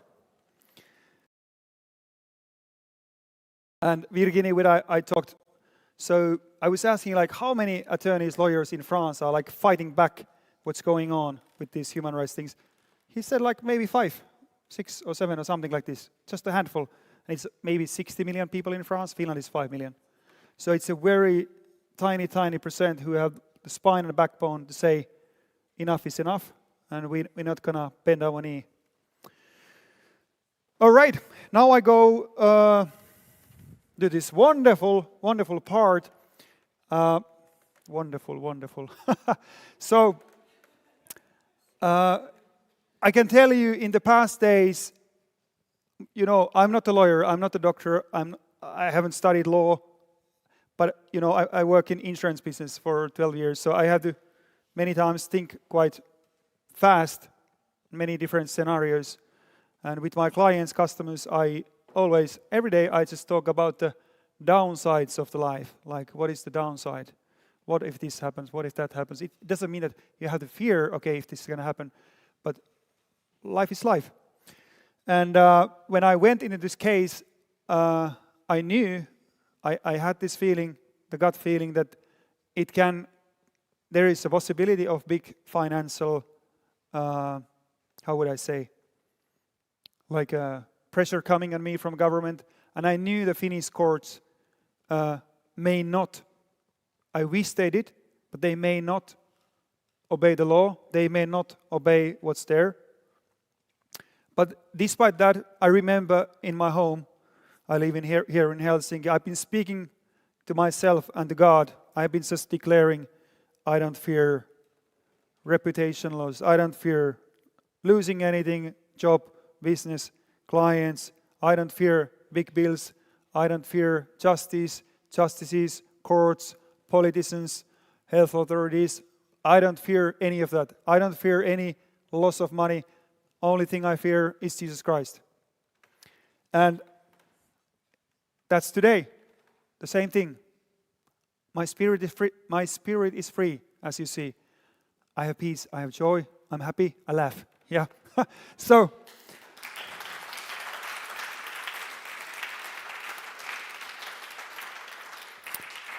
Can you go to the next slide here? So this is some screenshots here. Here you can see my address is taken away, so enforcement officer will not come to knock on the door. Well, he has my address, but anyhow. So this is from the January. It's 108,232 euro 97 cents. Now it's even more. This is the enforcement office wants me to pay to the social ministry and health and social ministry of Finland. I was as healthy as a man can be. No sickness, no medication, no any kind of symptom that morning.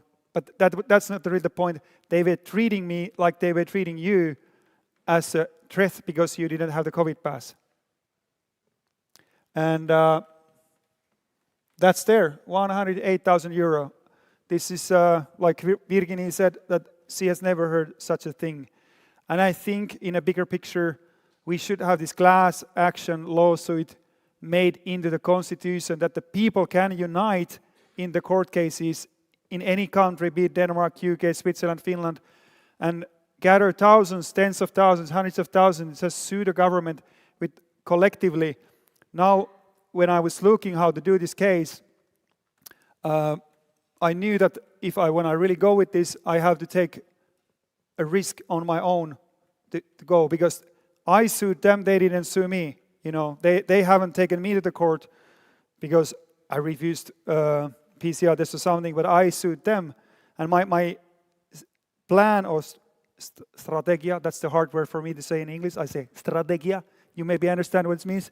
So, is that offense is the best defense. Like in ice hockey or football, if you have the ball or you have the puck and you keep it on the opponent's zone, you are way safer than if the puck or the football is closer to your goal. So in this court case, I'm thinking, okay, I sue them, so I'm getting into their corner. And this is what's going on. All right, so there's that bill, and there is a FAZER Cafe. This is a 19,350 euro. Now it's like 20,000 something today. And they have a revenue of 1.5 billion euro. It's one of the richest families in Finland. Major stakeholders there. They have good candy. I like some of their things, but they are bending their knee to this globalist, tyrannical agenda, the owners and the leadership here. And I want to say this shortly about FAZER here, that many people ask, why are you suing FAZER? Because they were just obeying the law, the COVID pass law. So they actually broke the COVID pass law itself, and they admitted in the court, the manager was in the court, admitting they were not following even the COVID pass law itself. So they should have had this kind of statement. They're saying what they're doing, blah, blah, blah, but they were only asking the COVID pass and then telling me that please leave. And the manager, I understand, I have sympathy for her. She was not happy when she was telling me to go away. She was not happy. She was not happy. But I was still like a few meters in, I was just 2 meters, 3 meters to the cashier. Croissant was there, I could smell it, the coffee was boiling there, and it was everything was very close, very close, very close. Next time, I just walk to the cashier and I say, open the tap and coffee coming. I'm not going to say, hey, okay, give me the card, you will get in trouble. That's what I did. I said, I will not leave it here. Can I have your card? All right. Well, today, 130,000 euro is that. And here is a good bill. I like this bill. This is from Matti Muukkonen, the expert statement, witness part of our team, 8,300 euro, 19 hours. And as I said, the statement is all worth it and even more, not only for Finland, Europe, but I can say it can be used in many places, and it can be studied in many ways. And that's his invoice there. Claire Craig, I think she will charge. I said to her, charge what you feel is right. I will not ask you give me any discount. I will not argue anything. The same with Matti. I say, you tell the price, that's it. And I told Craig, and I said to Matti, if there is no help coming, I will work my ass off and pay it myself. I paid for my own pocket. It's my, I will not let them be without their payment. I sell enough other things than to, to pay it, if nobody else is helping. So there are these, and Virginie maybe, I don't know, it's a 350 euro hour. We have paid already 5,000 euro. Thank you for all the Finns who have been donating in this mini fundraiser. It's been a big help here. It's been paid already last year, and Virginie has been able to work with that. And I don't know, her invoice, what's going to be 10,000, 15,000, 20,000, I don't know. So there is my team. Then there are these opponents' costs. And so I've been gathering this information, how to make it in a way that it's, there are different laws in Finland, legal things. And when I say this very clearly, from Finland, people residing in Finland, any entities in Finland, if you're representing any organization here, don't donate any penny. And I say this to you because in Finland, if we address the Finnish public to donate, I will get the criminal charge.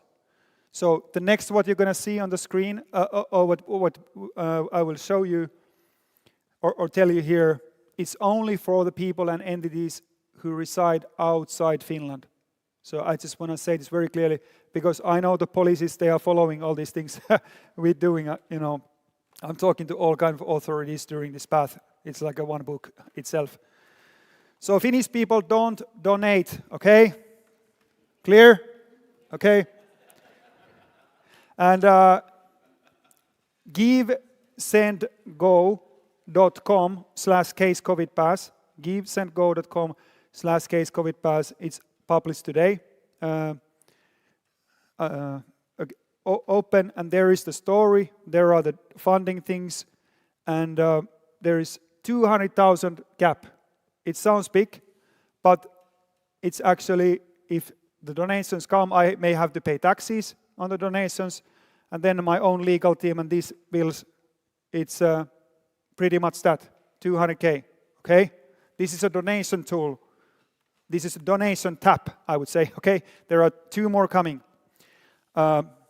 which also anyone can, even a Finnish person can participate. Think about how ridiculous laws we have here. But, okay. What I was about to say next. Okay, so now I tell you very shortly something, just a fact, just a raw, blunt fact about my life. So, I'm not married yet, I don't have kids, and I'm 45. And I tell you honestly, I don't say this to minimize or maximize anything, but I should be a millionaire by now, just for the time I've been in business. That's a raw fact in Finland, and I know I should be a millionaire or my company, but it's not. Some time ago, a few years ago, I was in charge of, let's say, 10 Bitcoin alone. But I have managed to trade it and invest it in a way that it's gone. Just a while ago, it was 1 million, would have been just those Bitcoins. So I don't have it anymore. And the enforcement office, now that they are after me, and I have provided them my statements from my financial stuff, so I don't have in my name, there is no car, there is no apartment, there is no land, there is no stocks, there is no shares, there is no really cash, and it's all in they know the enforcement office and Virginia, they know that thing. There's income from my company that I get, but the company is not worth a lot. It's making revenue, okay, 700,000 euro, but the profit is not that great. And then I have loans from the back, stupid loans taken for investing wrong side, blah, blah, blah, maybe close to 80,000, so then I'm paying maybe 1,500 something a month, cutting those off, and then my rent 1,100 whatever, and blah, blah. So now if they want to come after me, start collecting, so they may want to get something that they could get this capital down. And the interest alone is close to 1,000 euro, something under a month. So this is like a 10,000 a year. So you can calculate. I once calculated with ChatGPT how many years it would take to pay this 1,000 euro a month, because the interest is almost everything about there. So it would take a long time. You can calculate it yourself. Of course, I can win in a lottery, make a good investment with my company, and it can change the situation at the same time. All right, you understand? So this Gives and Go, the last part I say here, givesandgo.com/casecovidpass. Hear me what I say. Every single euro donation coming from abroad, as they are used to cover these bills, and the government and the FAZER is only enforced payment. It's not admitting anything, it's only that there doesn't come a bigger penalty from me. We are not admitting anything. So every single thing is intended to be used to these things. If there is any surplus, then I will use it for other human rights cases. I don't take anything personally. And the last part here, this is important. If I win this case in the European Court of Human Rights, and people have been donating from abroad, and then the court rules that, hey, now Finnish government has to pay Mika back all these costs. It comes to my account. So any euro given to cover my legal team or the opponent's fees, if it comes back to my account as the winner of the case, I will use again for the basic human rights fights. This is not the only fight I'm committed for all of my life. This is my life calling part of that. So it's for the future. So, and I don't take of those donations anything to me. So even the courts ordered monies back from the donations, I'm not going to use it, and there's going to be separate bank account for that, and I will make sure my account that somebody is watching over the thing there. Okay, let's move on. Let's move on. Next. It's gonna be some artistic illustrations. In Finland, you know, we talk this rally English also. You can hear me say. So we have Mark Hopkins, New York, USA, coming to the stage.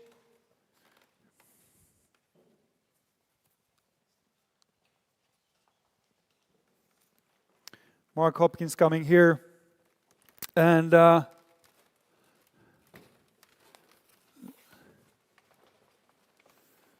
so this is so big. Keep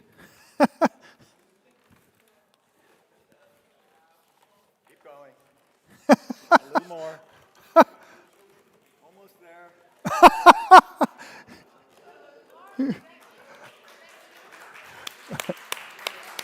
Please stand up, please stand up. Wow. This is one of my smaller paintings.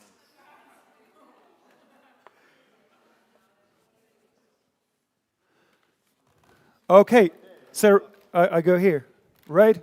And ladies, tell if you need some help. Some guys come to. Is it too heavy to carry? No, I'm a strong Finnish woman.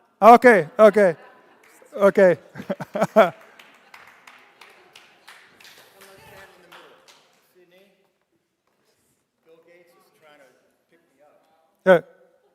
Mike.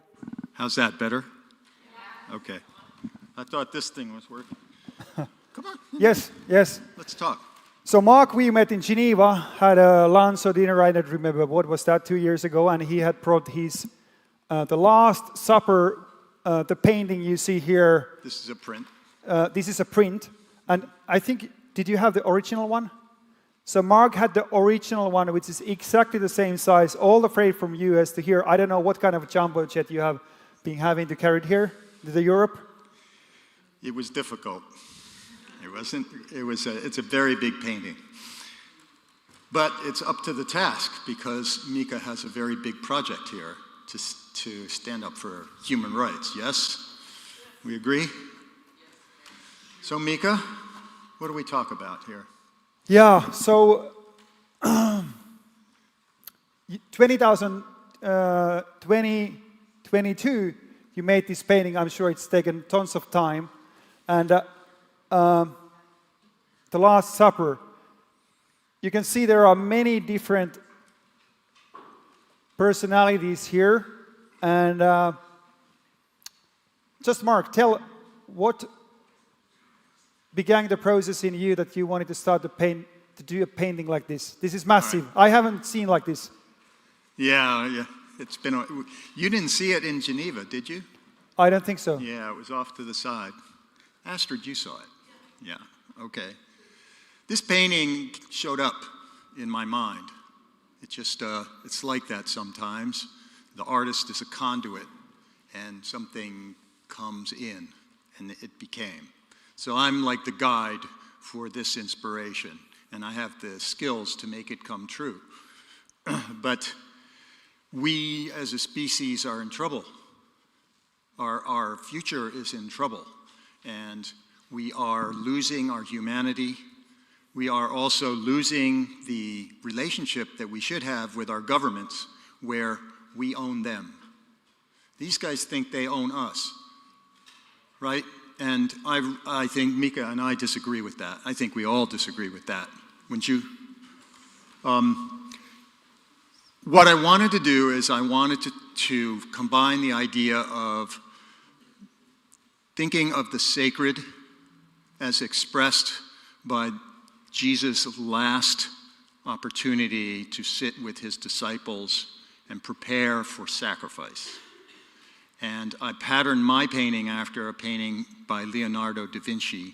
So I have all of the people in my painting are on the opposite side of the table, but none of them are disciples.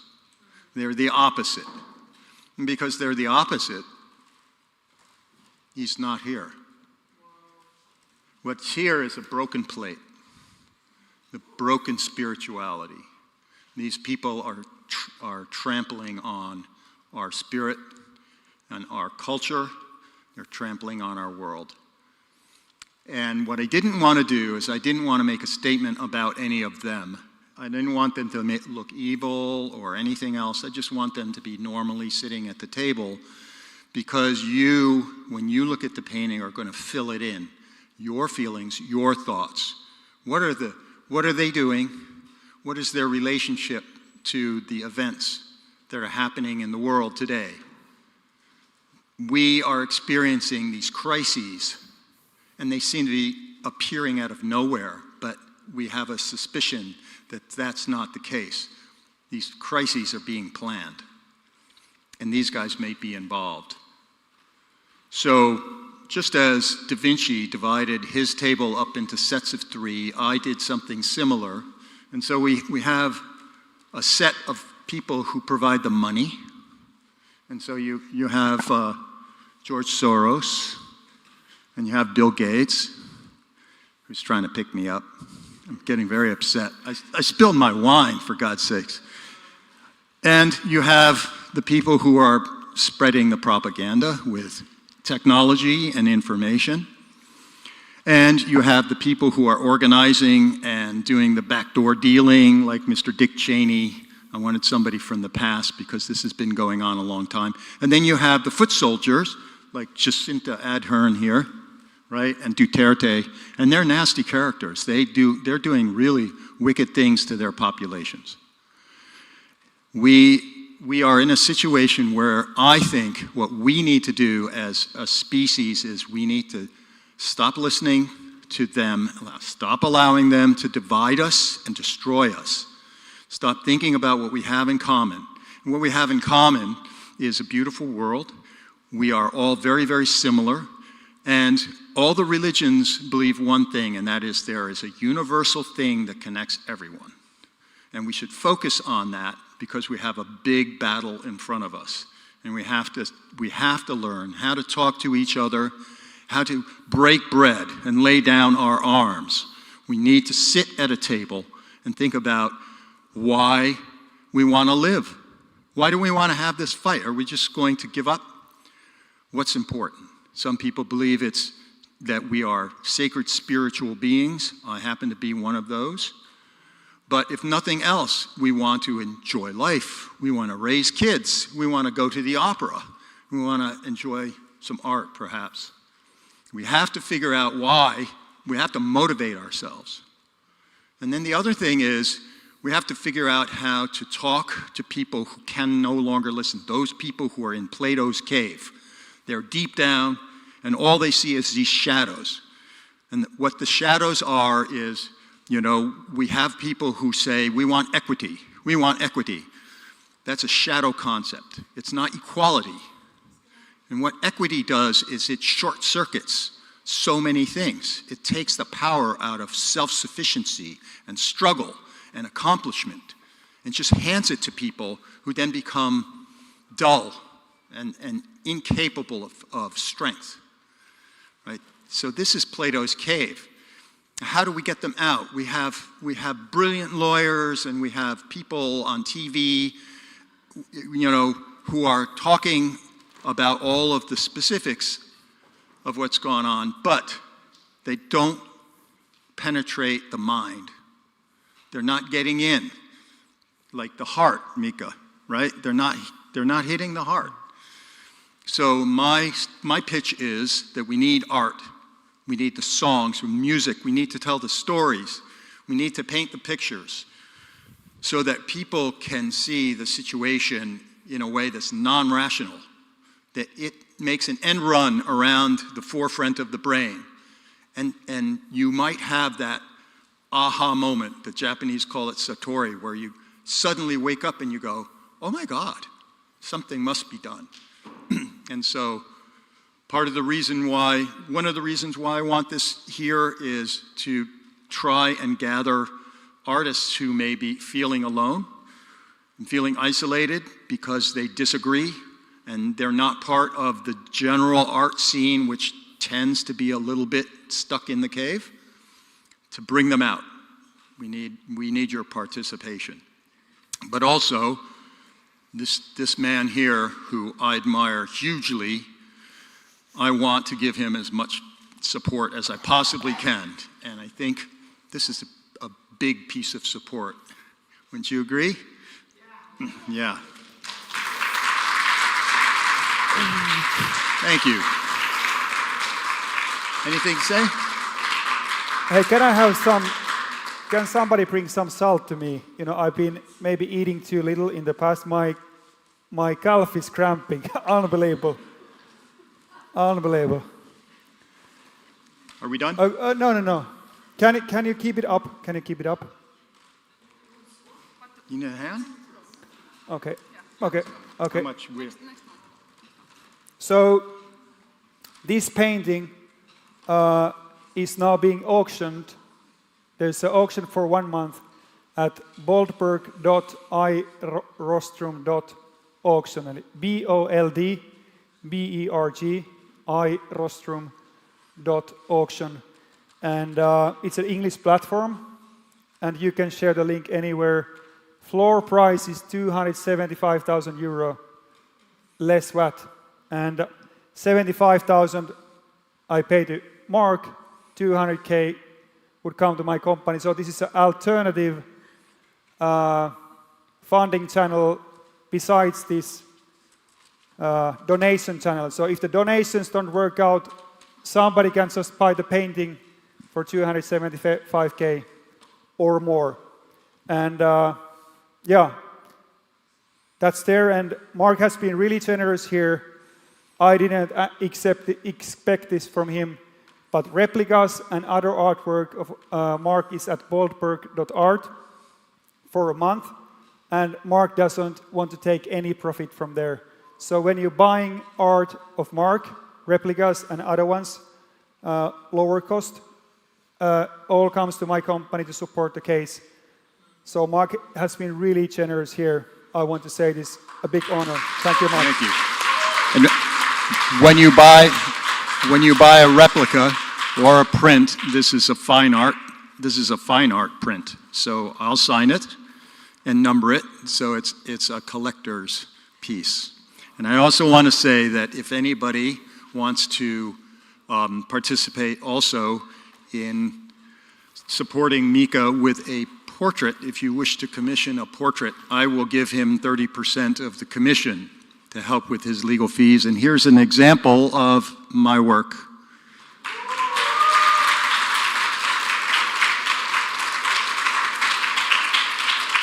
Does it look like him? I hope so. Yeah, it's. I was laughing when I saw this yesterday. There's a vaccine on the top of the cap. Then there is a C-19 COVID here on the left, and Liberté here. Liberté. La yes. Liberté. And it's an Italian brand jacket I have actually on, but I'm not going to say that brand so they don't get angry at me. But hey, unbelievable. COVID-19 is just going on. Put a mask on, lock down in your home, and obey! Yes. Thank you, everyone. Thank you.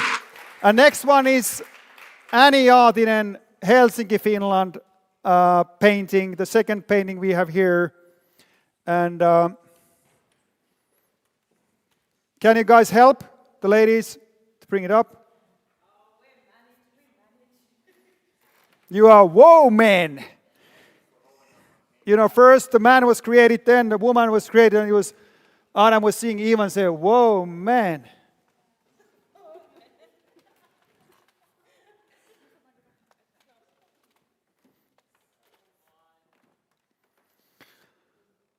Wow. So with Annie, we were talking, I think, 2-3 years ago already, 2 years ago, and I said, can I have at some point a painting from you about this case? And here it is. The Law and the Citizen is the name of the painting. And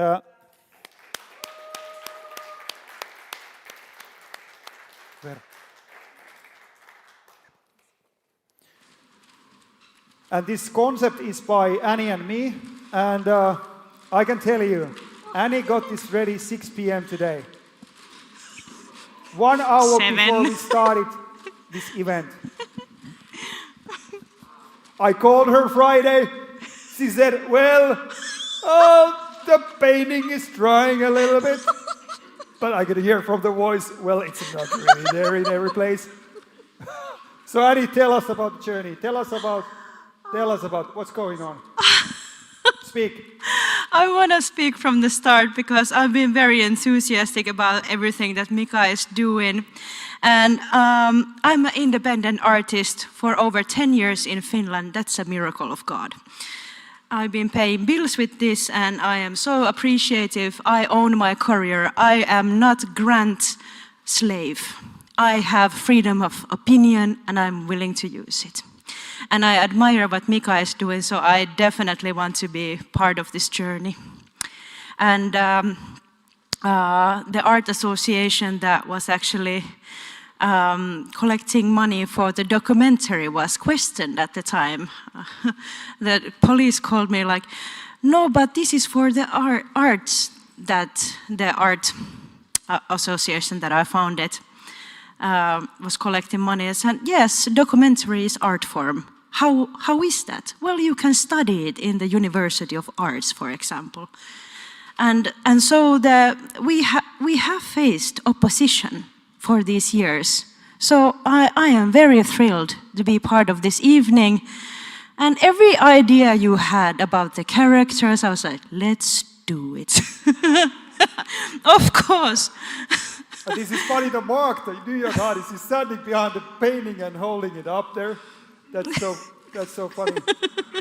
And it's rare these artists speak out with their art. They should much more, but Mark even told me that in New York, it's almost 100% of the painters, whatever, that they don't speak out about these things that we are talking about here. And Annie is a very rare artist in Finland and Helsinki. She doesn't care. And independent art and freedom of speech. Free woman!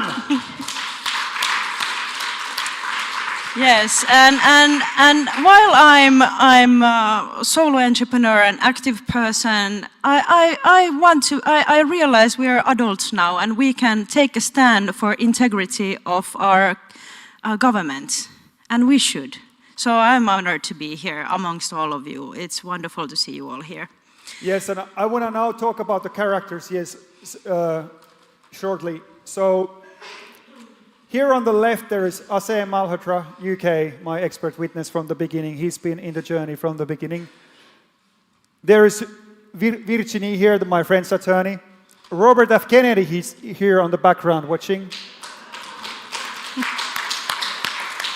RFK Jr., so US Health Minister there. And, you know, they are connected and friends together because ASEM is an advisor to make America healthy again. Then there is, I'm standing here, my hand is on the law. It says law, you know what law is. Don't break it. And then it's perustuslaki in Finnish here. It means the constitution is here.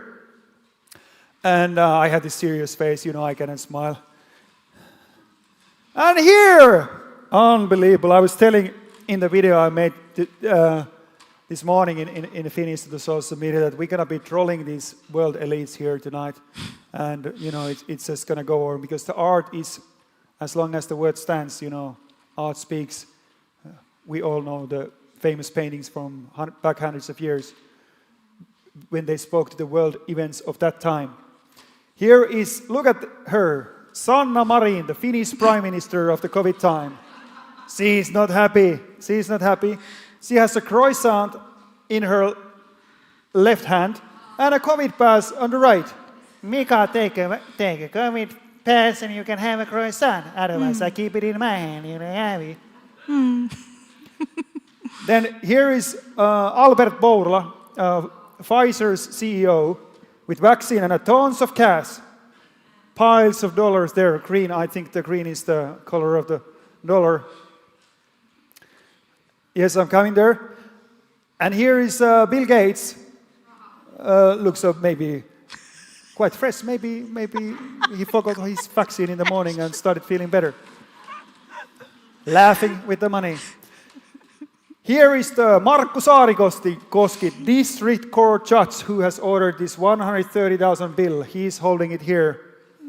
And I just want to say a little serious thing here. That, well, I had a talk with my legal team member, and there is a complaint about this judge been going already for 2 years at the Chancellor's of Justice office, and it's still unresolved. I have a complaint about him to a really careful complaint to the police, criminal report to the police. They haven't done anything. And if it happens that the Chancellor of Justice doesn't do what he should do, in my opinion, in Finnish law we have this secondary option of a citizen that if the police fails, if the system fails and the people who should do their job, then I have a chance, if I will, sue him. He's been breaking the law and he has admitted it in writing. Black ink on white. In this case, but I'm not going deeper there, but he's there. Ursula von der Leyen! Yeah. She's ordering vaccines with text message here. Can you see? Can we transfer a couple of billions here? Ursula is there. Then there is Sauli Niinistö, Finnish president, who said, unvaccinated people have isolated themselves.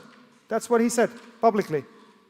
And he wrote the COVID pass law into effect October 21.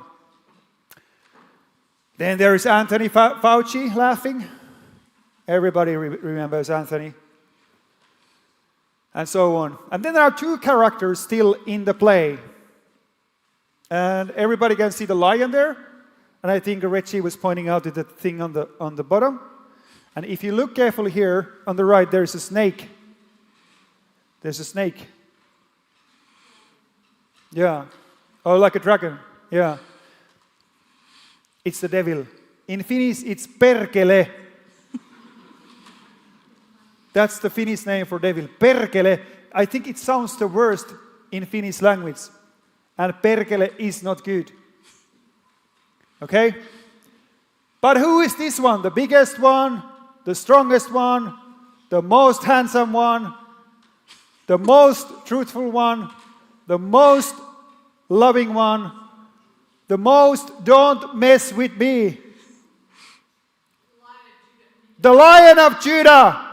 The root of David, Jesus Christ.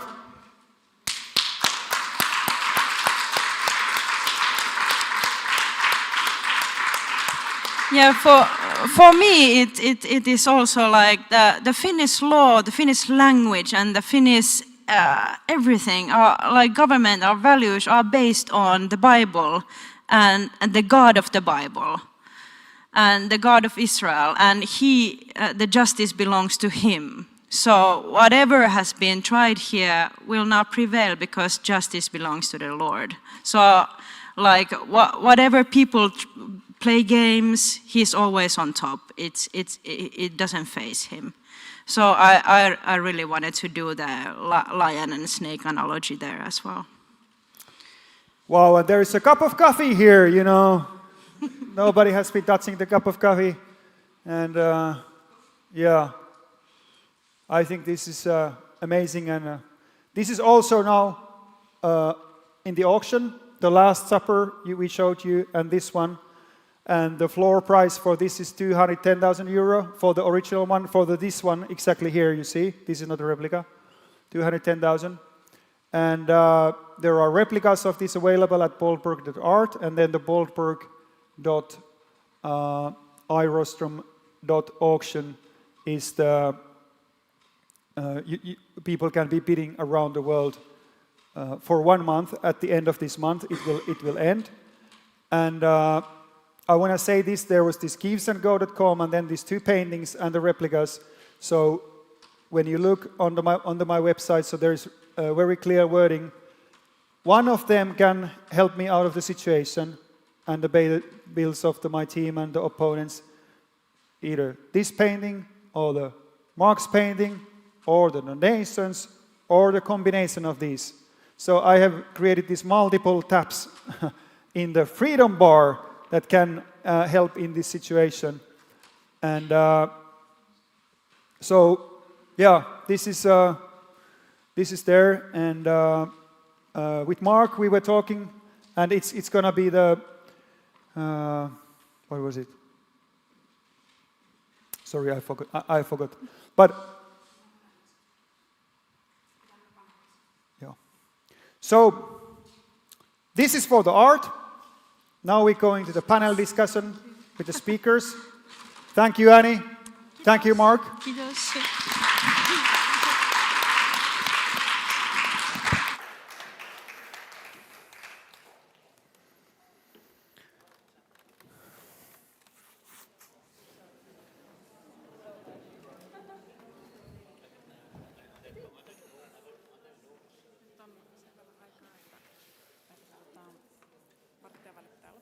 Ei.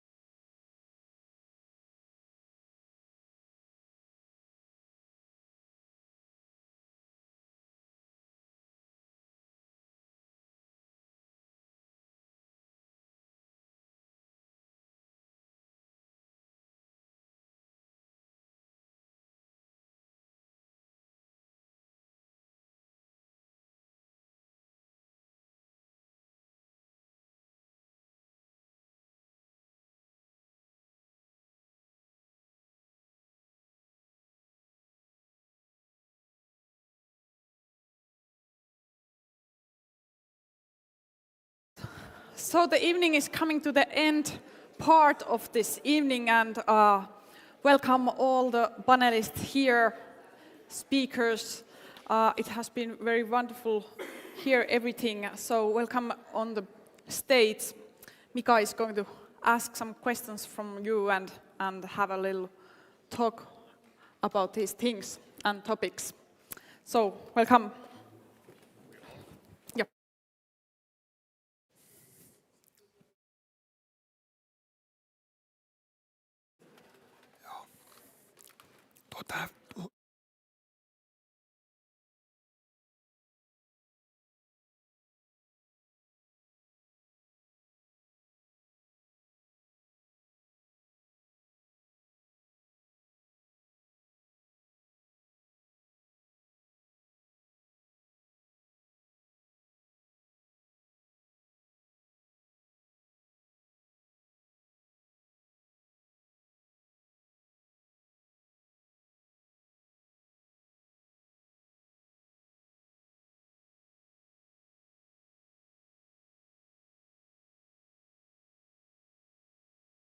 Here is the voice on.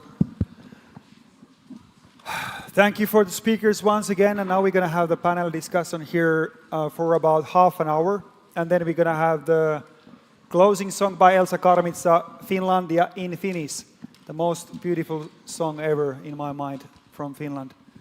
And I was thinking really what we're going to talk about here in the panel discussion, and if we looked at the speeches we've been having here, we're talking about many little details here, which is good, and life is part of little details. But I have this kind of big question, like how do we tackle in the big picture this development of vaccine passes, health passes, digital IDs, this tyranny the world is going, and many one. What kind of plans we should have and implement in the society, schools, corporate business world and other ones, that the freedom would take over not this tyranny in Europe, in Finland, in UK, in other places. This is what I want to talk. And Andrew, mic is yours. Yeah, we've got to get our parliaments to oppose agreeing to the World Health Organization's pandemic agreement and the amendments to the international health regulations, something that the WHO are still seeking to do. They want to take power to allow their Director General to decide when we've got a pandemic, and they'll take power over our elected assemblies. America have pulled out of it. We need other governments to. It's basically an abdication of any elected representative does not have the right to abdicate that responsibility to you, to an international body like the WHO, particularly one that's got such an appalling record of getting it wrong during the last pandemic. And also, we've all got to say no to digital ID, and I'm pleased to say, although ostensibly we left the European Union many years ago, nearly 9 years ago, or 10 years ago at the vote,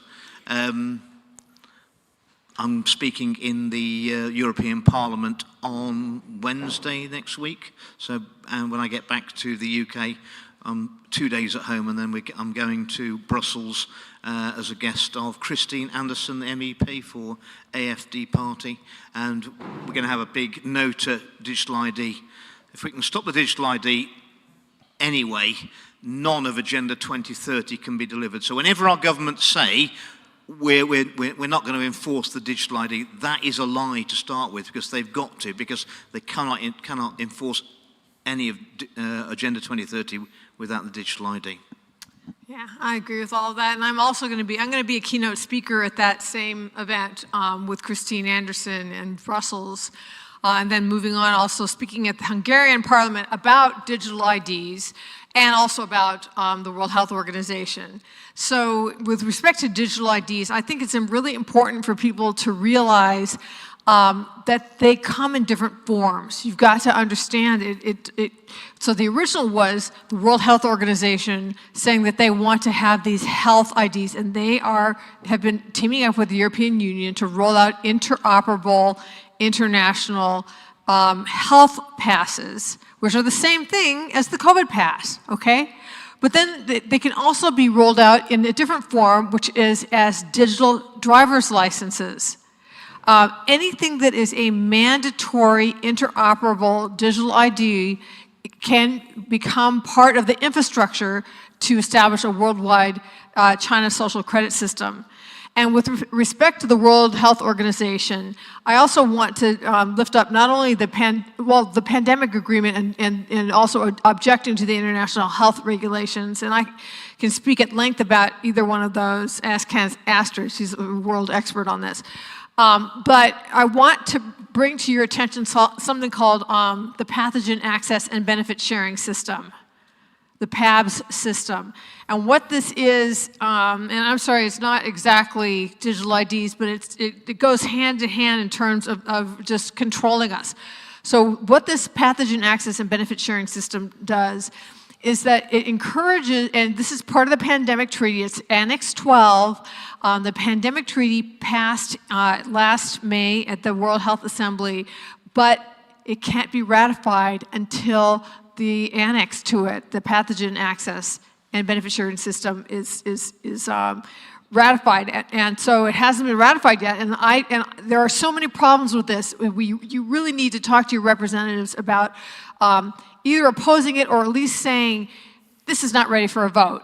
So what it is it has to do with pathogens, and that encourages governments to go out into their jungle, to go out into the swamp, to go out into their sewer, wherever they can find a pathogen with pandemic potential. And no, don't eradicate that pathogen. Don't quarantine that pathogen. Send the pathogen over to the World Health Organization, and then the World Health Organization will farm it out to labs all over the world, ostensibly to create vaccines. But what this is going to do is it's going to greatly increase the chances of lab leaks. And to the extent, in the United States, the majority opinion is that COVID was a lab leak, okay? I know that in Europe it's different. They still believe that it, yeah, no, okay, somebody who told me that like 90% of European politicians believe that, that this was a... 90% of European politicians believe whatever the person who paid them to believe it believes. Right, so what they believe is, you know, being in the pocket of Big Pharma, right, they believe that this was a, you know, it was zoogenic, that it came from some kind of a bat. I believe that it's a lab leak, but in any case, whether it was a lab leak or not is immaterial. If, you know, this pathogen access and benefit sharing system is greatly going to increase the chances of lab leaks and also bioterrorist attacks. They're not saying which country can have it, which country can't, so enemy countries can get these and launch them against each other. So there are many, many holes in this annex.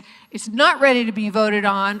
So I'm going to the Hungarian parliament after this, and I offer to go to any parliament to talk about the PAB system and why it should be voted down, or at least not voted on at all, and also the digital ID, because that's what I'm here in Europe for it. Thank you, Reggie. Does Tuukka have anything to say? Well, I can say something a little. I can maybe, if you're going to be on WHO? Oh, no, okay. I don't have actually legal stuff, but maybe I'll say shortly that I think we in Finland, we always come behind everybody else, you know. So if a revolution starts from France, we will be the last to follow in Finland. Yeah, so I'm a little pessimistic that we will... Not us. Well, okay, we will be there. Yeah. We will be there. Lead the French but Revolution. The masses of Finland. But I'm a little pessimistic that the revolution will start from Finland, at least from large. Or maybe it is starting right here. We don't. But I think that what you just proposed here is very important, and I hope that you will, in the USA and in the UK, I hope that you will get the masses to agree with this and to acknowledge this. But I think what we can do in Finland, for example, I live in northern Finland, and I think, our country is going bankrupt in so many ways. Our farmers are going bankrupt, our local businesses, small businesses are going bankrupt. So what I would like to say, try to support your local businesses, your local farmers here in Finland, because they are dying, literally. They are going bankrupt. They are dying. So that's what I would say to Finland, Finnish people. Okay, yeah, I will just make an additional comment. If we want to stop this IAD, I see, three levels. One is the international level, and there has been many texts already published there. WHO has published since August 2021, documents that I have never seen ever in WHO, and one was vaccination status ID already in August 21, and the other one was genome editing in August 2021. I was doing TV shows at the time until they censored me and threatened me to death, so I stopped. But we have to recall that and say, no, we do not accept the text that they have produced. We have to say no to the pandemic treatment. Yeah, pandemic treaty, because that has not been closed, and it will be closed at the end of, in the World Health Assembly is every year in Geneva, annually, end of May, the 2 last weeks. But this time it's only 5 days, which shows you that WHO is changing because the US has cut the funds. And actually, I know that from insiders, people are sacked or the contract is not renewed, people are in pre-retirement, and they don't care because they take the private sector in. And FAZER from Wellcome Trusts is already the head of research. So the scenery of the World Health Organization system is privatized completely soon. So what they're doing now, you have to know, is private. So this is also something to denunciate. And we have to say no, and then the governments can say no like they did for IHR amendments, they have 6 months or 3 months until July to say no or yes to the final texts. So we can react there. So that's the international, but you have to know that it's not just WHO. I was involved in the whole UN system, and there are agencies that are really very important, and they're not on your radar. It's the ITU in Geneva, International Telecommunication Union, that organizes, I went to some of the meetings just to have the feeling, it's a digital world, it's robotics, and they have a big panel in front of the ITU to show you that this is all going digital. So the ITU is a very important, it was directed by Chinese at one point. And also you have to know that it's the United Nations UN Assembly that decides with member states every year in September. And you have to pay attention to this. It's like the father of the organization with the UN Security Council. And so if we say no to WHO, it's not only that. We have to denunciate ITU, WHO, and write to the UN Assembly. The whole system has to be brought down, changed. So that's one level. Then the second level is law. And like you said, legalize. I know for having studied a bit AI with transhumanists, so I had to look into this for research. The regulation of general data protection regulation of the EU was one of the best. But with AI, the data protection and the data privacy is not respected, and it is impossible.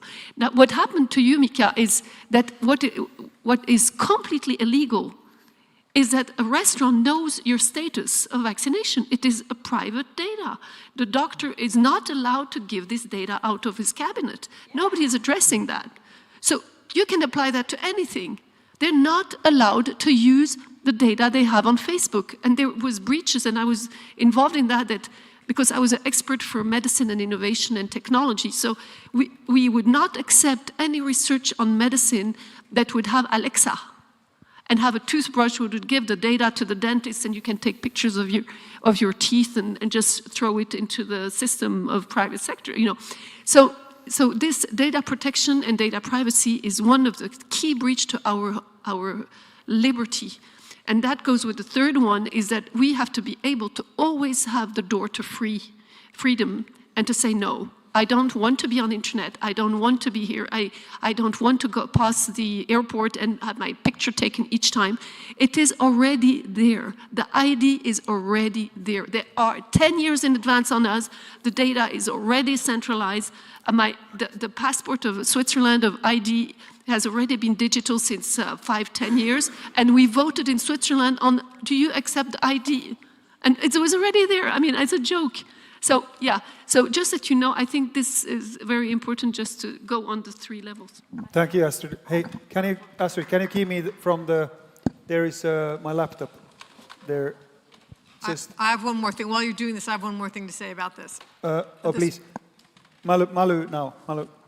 Okay. Please yeah. I just want to make a comment to what you say, Astrid, in regards to that they are not allowed to use your private information. They're actually not allowed either to have private person control government law. And that is what they do on restaurants. That is what they did. Yeah. So that's just a comment to that. I think that the panel here, what we're talking about is clearer and clearer every day. When we dive into all of what is going on, we become aware of the situation and the seriousness here. In my organization in Denmark, we were very well organized in regards to local groups. In Denmark, we are 6 million people. We had 15 local groups from Skagen to Bornholm, from one end of the country to the other, 15 local groups. They met regularly, they arranged meetings, they arranged to go out and buy groceries together without a mask or whatever was up and modern for the government to install on and impose on Danish people. So that kind of local level, local community connect with each other, because the feeling of being alone and the feeling of fear kills more people than anything else in the entire world.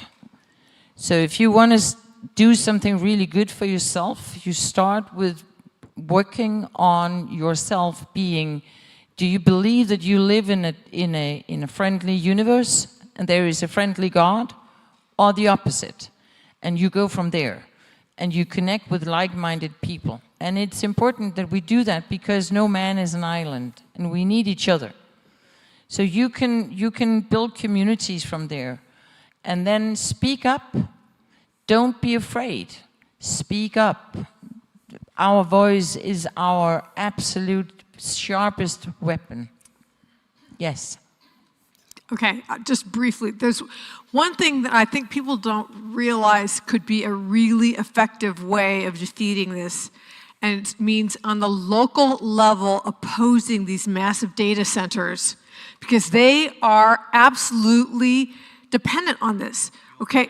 Yeah, they're making these enormous, like college campus-sized data centers, and they have to have these in order to process all of that AI to enforce, you know, whatever we're saying against us through the digital identities. So these are going up all over the world. I'm sure there are some going up in Finland and all the different countries that you have here. On the local level, just make it as in the United States, there have been instances where people have actually defeated these data centers on the basis of the environmental harms that they do and on the basis of the fact that they're going to drive the energy costs for the local residents way high. The data centers, we're pretty strapped for energy in the UK. They're going to increase our total energy uses by about 20%. And if there's any shortage, they're going to shut the households off and keep the data centers running because they're more expensive, more valuable than the people. And in the UK, you may have heard our digital ID was going to be called a Brit card. And everyone thought that stands for British. It's so patriotic, isn't it? It doesn't. It's biometric, registration, identification and tracking. That's what the Brit card was, okay? I just didn't tell anybody, but that's what it is.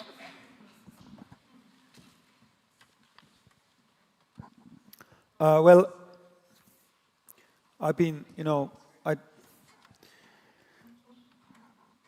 there is 7-8 billion people in the world, and one thing is that we cannot, well, in companies, in the army, the supervisors and generals, they give commands and the people then do what they are told to do many times. But life, otherwise, it doesn't really work. You cannot change people by giving them commands. It doesn't change. Even though I was commanding today to Thomas and Annie, but you know, it was a demand or whatever. But okay. So my thought is here. Somebody said that be the change you want the world to be. So when we here individually and collectively together put ourselves in line in the defense of basic human rights, it's a seed in the ground that grows. It's the example that the people follow. It's the examples and the stories that people get inspired, and it takes courage there. And that's what I want to just say, that it's everything starts from us. When you look in the mirror, you are the key to the freedom in your house. Has somebody else anything here to say? Yeah. Go ahead. I want to encourage you that we are going to get this sorted. Humanity will win through. And when it's over, we'll be able to build a better society than we had before around the globe. And what's my confidence based on? I think humans, we've been on this planet a lot longer than they told us. It was 300,000 years, then it was 600,000 years. Now it's going to be at least 1 million years. And one thing is that we adapt our behavior, don't we? We've been here probably 1 million years. We probably haven't changed an awful lot. Well, if being evil were the winning strategy, after 1 million years, most of us would have to be evil because we'd adopt the winning strategy. The fact that most people in the world are still pretty good tells me we're going to win and the evil will lose. Because otherwise we'd all be evil by now, wouldn't we? Because that'd be the winning strategy. So good must be the winning strategy and we will win.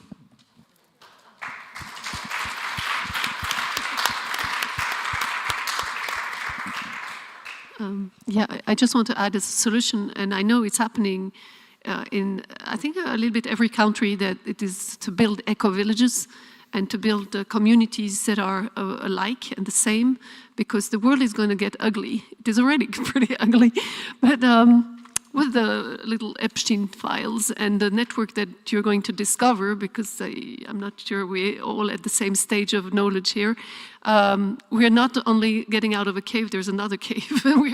we have to grow up and realize that there's not only humans here, and they're not going to stop, and it's usually when the beast is being killed that it's the worst. So we have to be more careful, and we also have to be with the people that are alike. We cannot go down to the cave and live in chains anymore. And many predict, and I would predict the same, is that the world is going to split in two types of categories, of those who want to stay in the cave and those who are not and want to make a new life and a better life, and that is going to happen, and it's already happening. And in that sense, with the religion and with spirituality, it's a spiritual war, clearly, for me, and the fact that if we want to survive this, I think that we have to really heighten our frequency. And we have to go very high in our good mood and in our happiness, and we have to work on it. It's not just in the morning, you have to decide. You're not going to get into the depth of what they want to throw you in. And I think that it's not only that. There are researchers that show, Princeton University did some research and other universities, and they're hiding that from us. First, that we are bioelectric and we are electromagnetic, and that in research we can dominate electronics. And this is what they don't want us to know. So if we get back our power, we actually can master things that we have no idea we can, because they hide this and they lie about our past. They say we come from the monkey, it's not true. They say that we did this and that, it's not true. Everything that is the smallest, where the smallest particle of God, or that, God is where they want it to be in the genome, in the particles, CERN, etc., is completely crazy, because they don't want us to have our belief in ourselves. And I think we have to get that back very, very seriously. Thank you. I want to comment on that one just a quick, because you're totally right, Astrid. Yeah.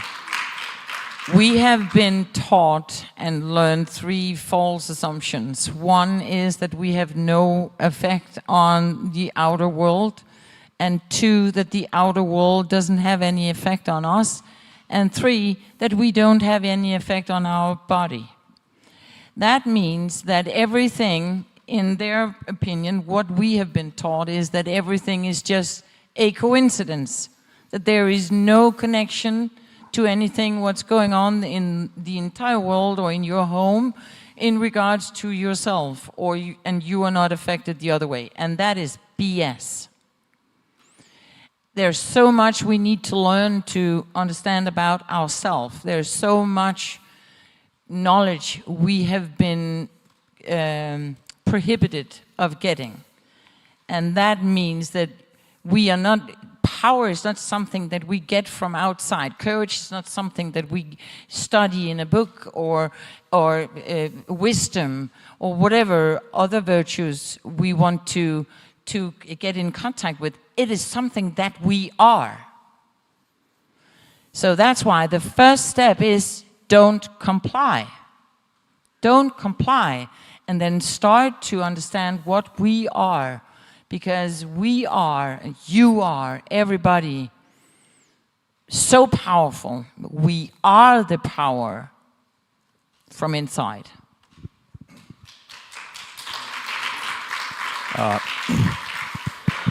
Yeah, so,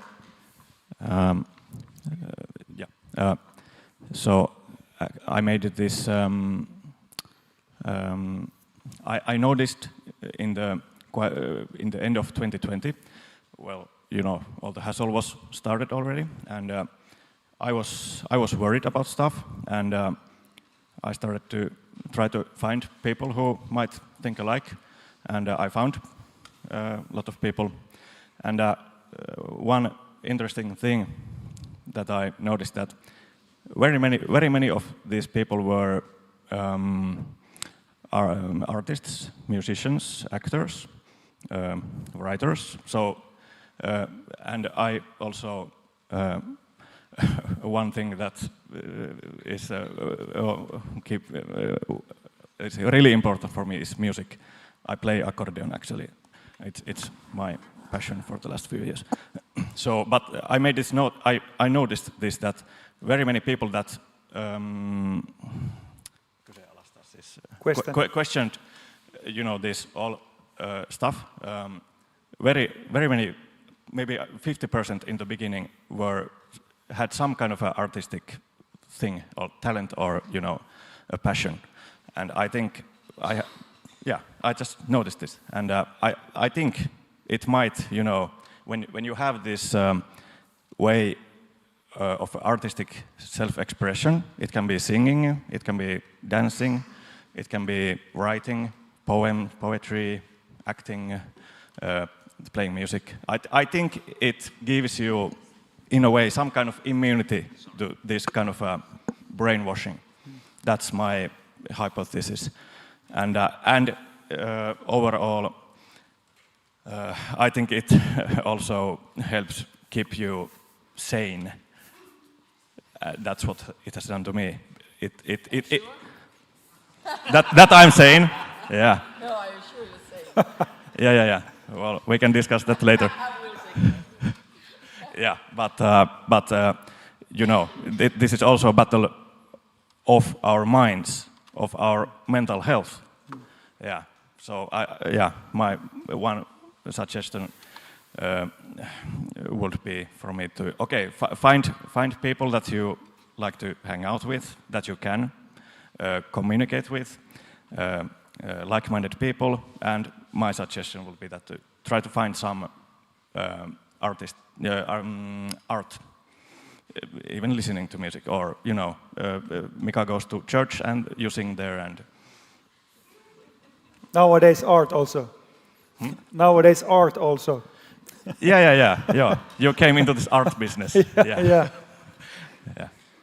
Reggie, do you have something to say for here? I guess Astrid mentioned, I guess, the beast system, which comes from 1 minute. Okay. Yeah. The Book of Revelation. And the Book of Revelation, I believe that we are heading in to the end times. I believe that we're heading into the Great Tribulation, and I think that things are going to get a lot worse before they get better. And it says in the Book of Revelation that they overcame the beast by the blood of the Lamb, the word of their testimony, and they did not value their lives unto the death. And some of us are not going to make it. As a species, I believe we are. But courage is going to be absolutely necessary. Did you know that the first category of people that are going to be tossed into the lake of fire are cowards? People think of cowardice as being some kind of a character defect, which it is, but it's also, you know, for those of us that believe in this, it's a sin. And so I like to think of one of my very, very favorite Bible verses, in that it is, be courageous, it won't make you burst. That's in there. It's in the book of Sirach. Be courageous, it won't make you burst. Thank you. I think the panel discussion... Andrew, go ahead. Last. Well, I was going to say that the politicians who've betrayed the people and betrayed the trust, I mean, they're basically, I think, sitting at the back of the hen house hoping the fox eats them last. But all they are is useful idiots. And history tends to show that they're the first ones that they take round the back and shoot once they get power. So, I don't know. And about the art, I can sing a bit, but the last time I danced, they weren't sure if I was dancing or having a spasm. So I don't do it anymore. Thank you. May I ask everybody to stand up, and I will make a final statement here. We should get a picture of the panelists. Okay. And therefore I say to leaders of nations, stand up for basic rights. To politicians, stand up for basic rights. To public servants and employees, stand up for basic rights. To the young and to the old, stand up for basic rights. Stand up peacefully, stand up lawfully, stand up courageously, because human dignity is not a QR code, equality is not a pilot project. Freedom is not granted by a mark, it's granted by the Lion of Judah, and the Lion of Judah will win. Thank you.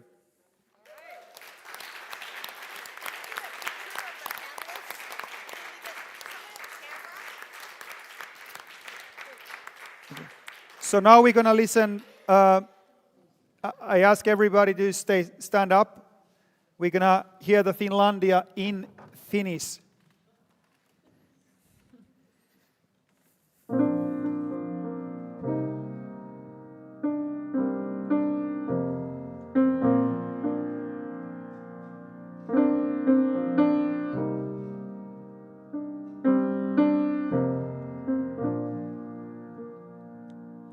Oi Suomi, katso sinun päiväs koittaa. Yön uhka karkoitettu on jo pois. Jo aamun kiuru kirkkaudessa soittaa kuin itse taivaan kansi sois. Yön vallat aamun valkeus jo voittaa. Sun päiväs koittaa, oi synnyin maa. Oi nouse Suomi, nosta korkealle. Pääse pelöimään suurten muistojen. Oi nouse Suomi, näytit maailmalle. Sä että karkoitit orjuuden ja ette taipunut sä sorron alle. On aamus alkanut synnyin maa.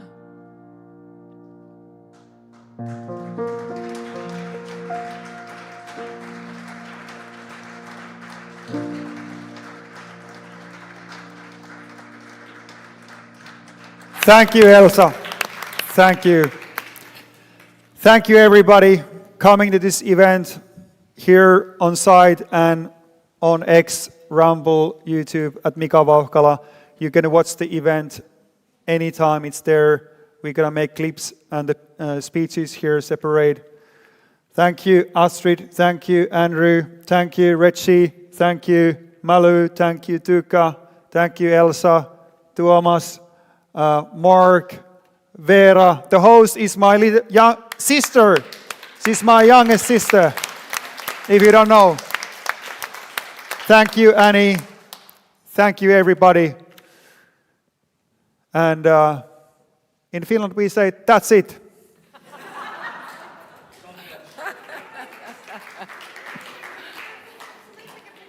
Yeah.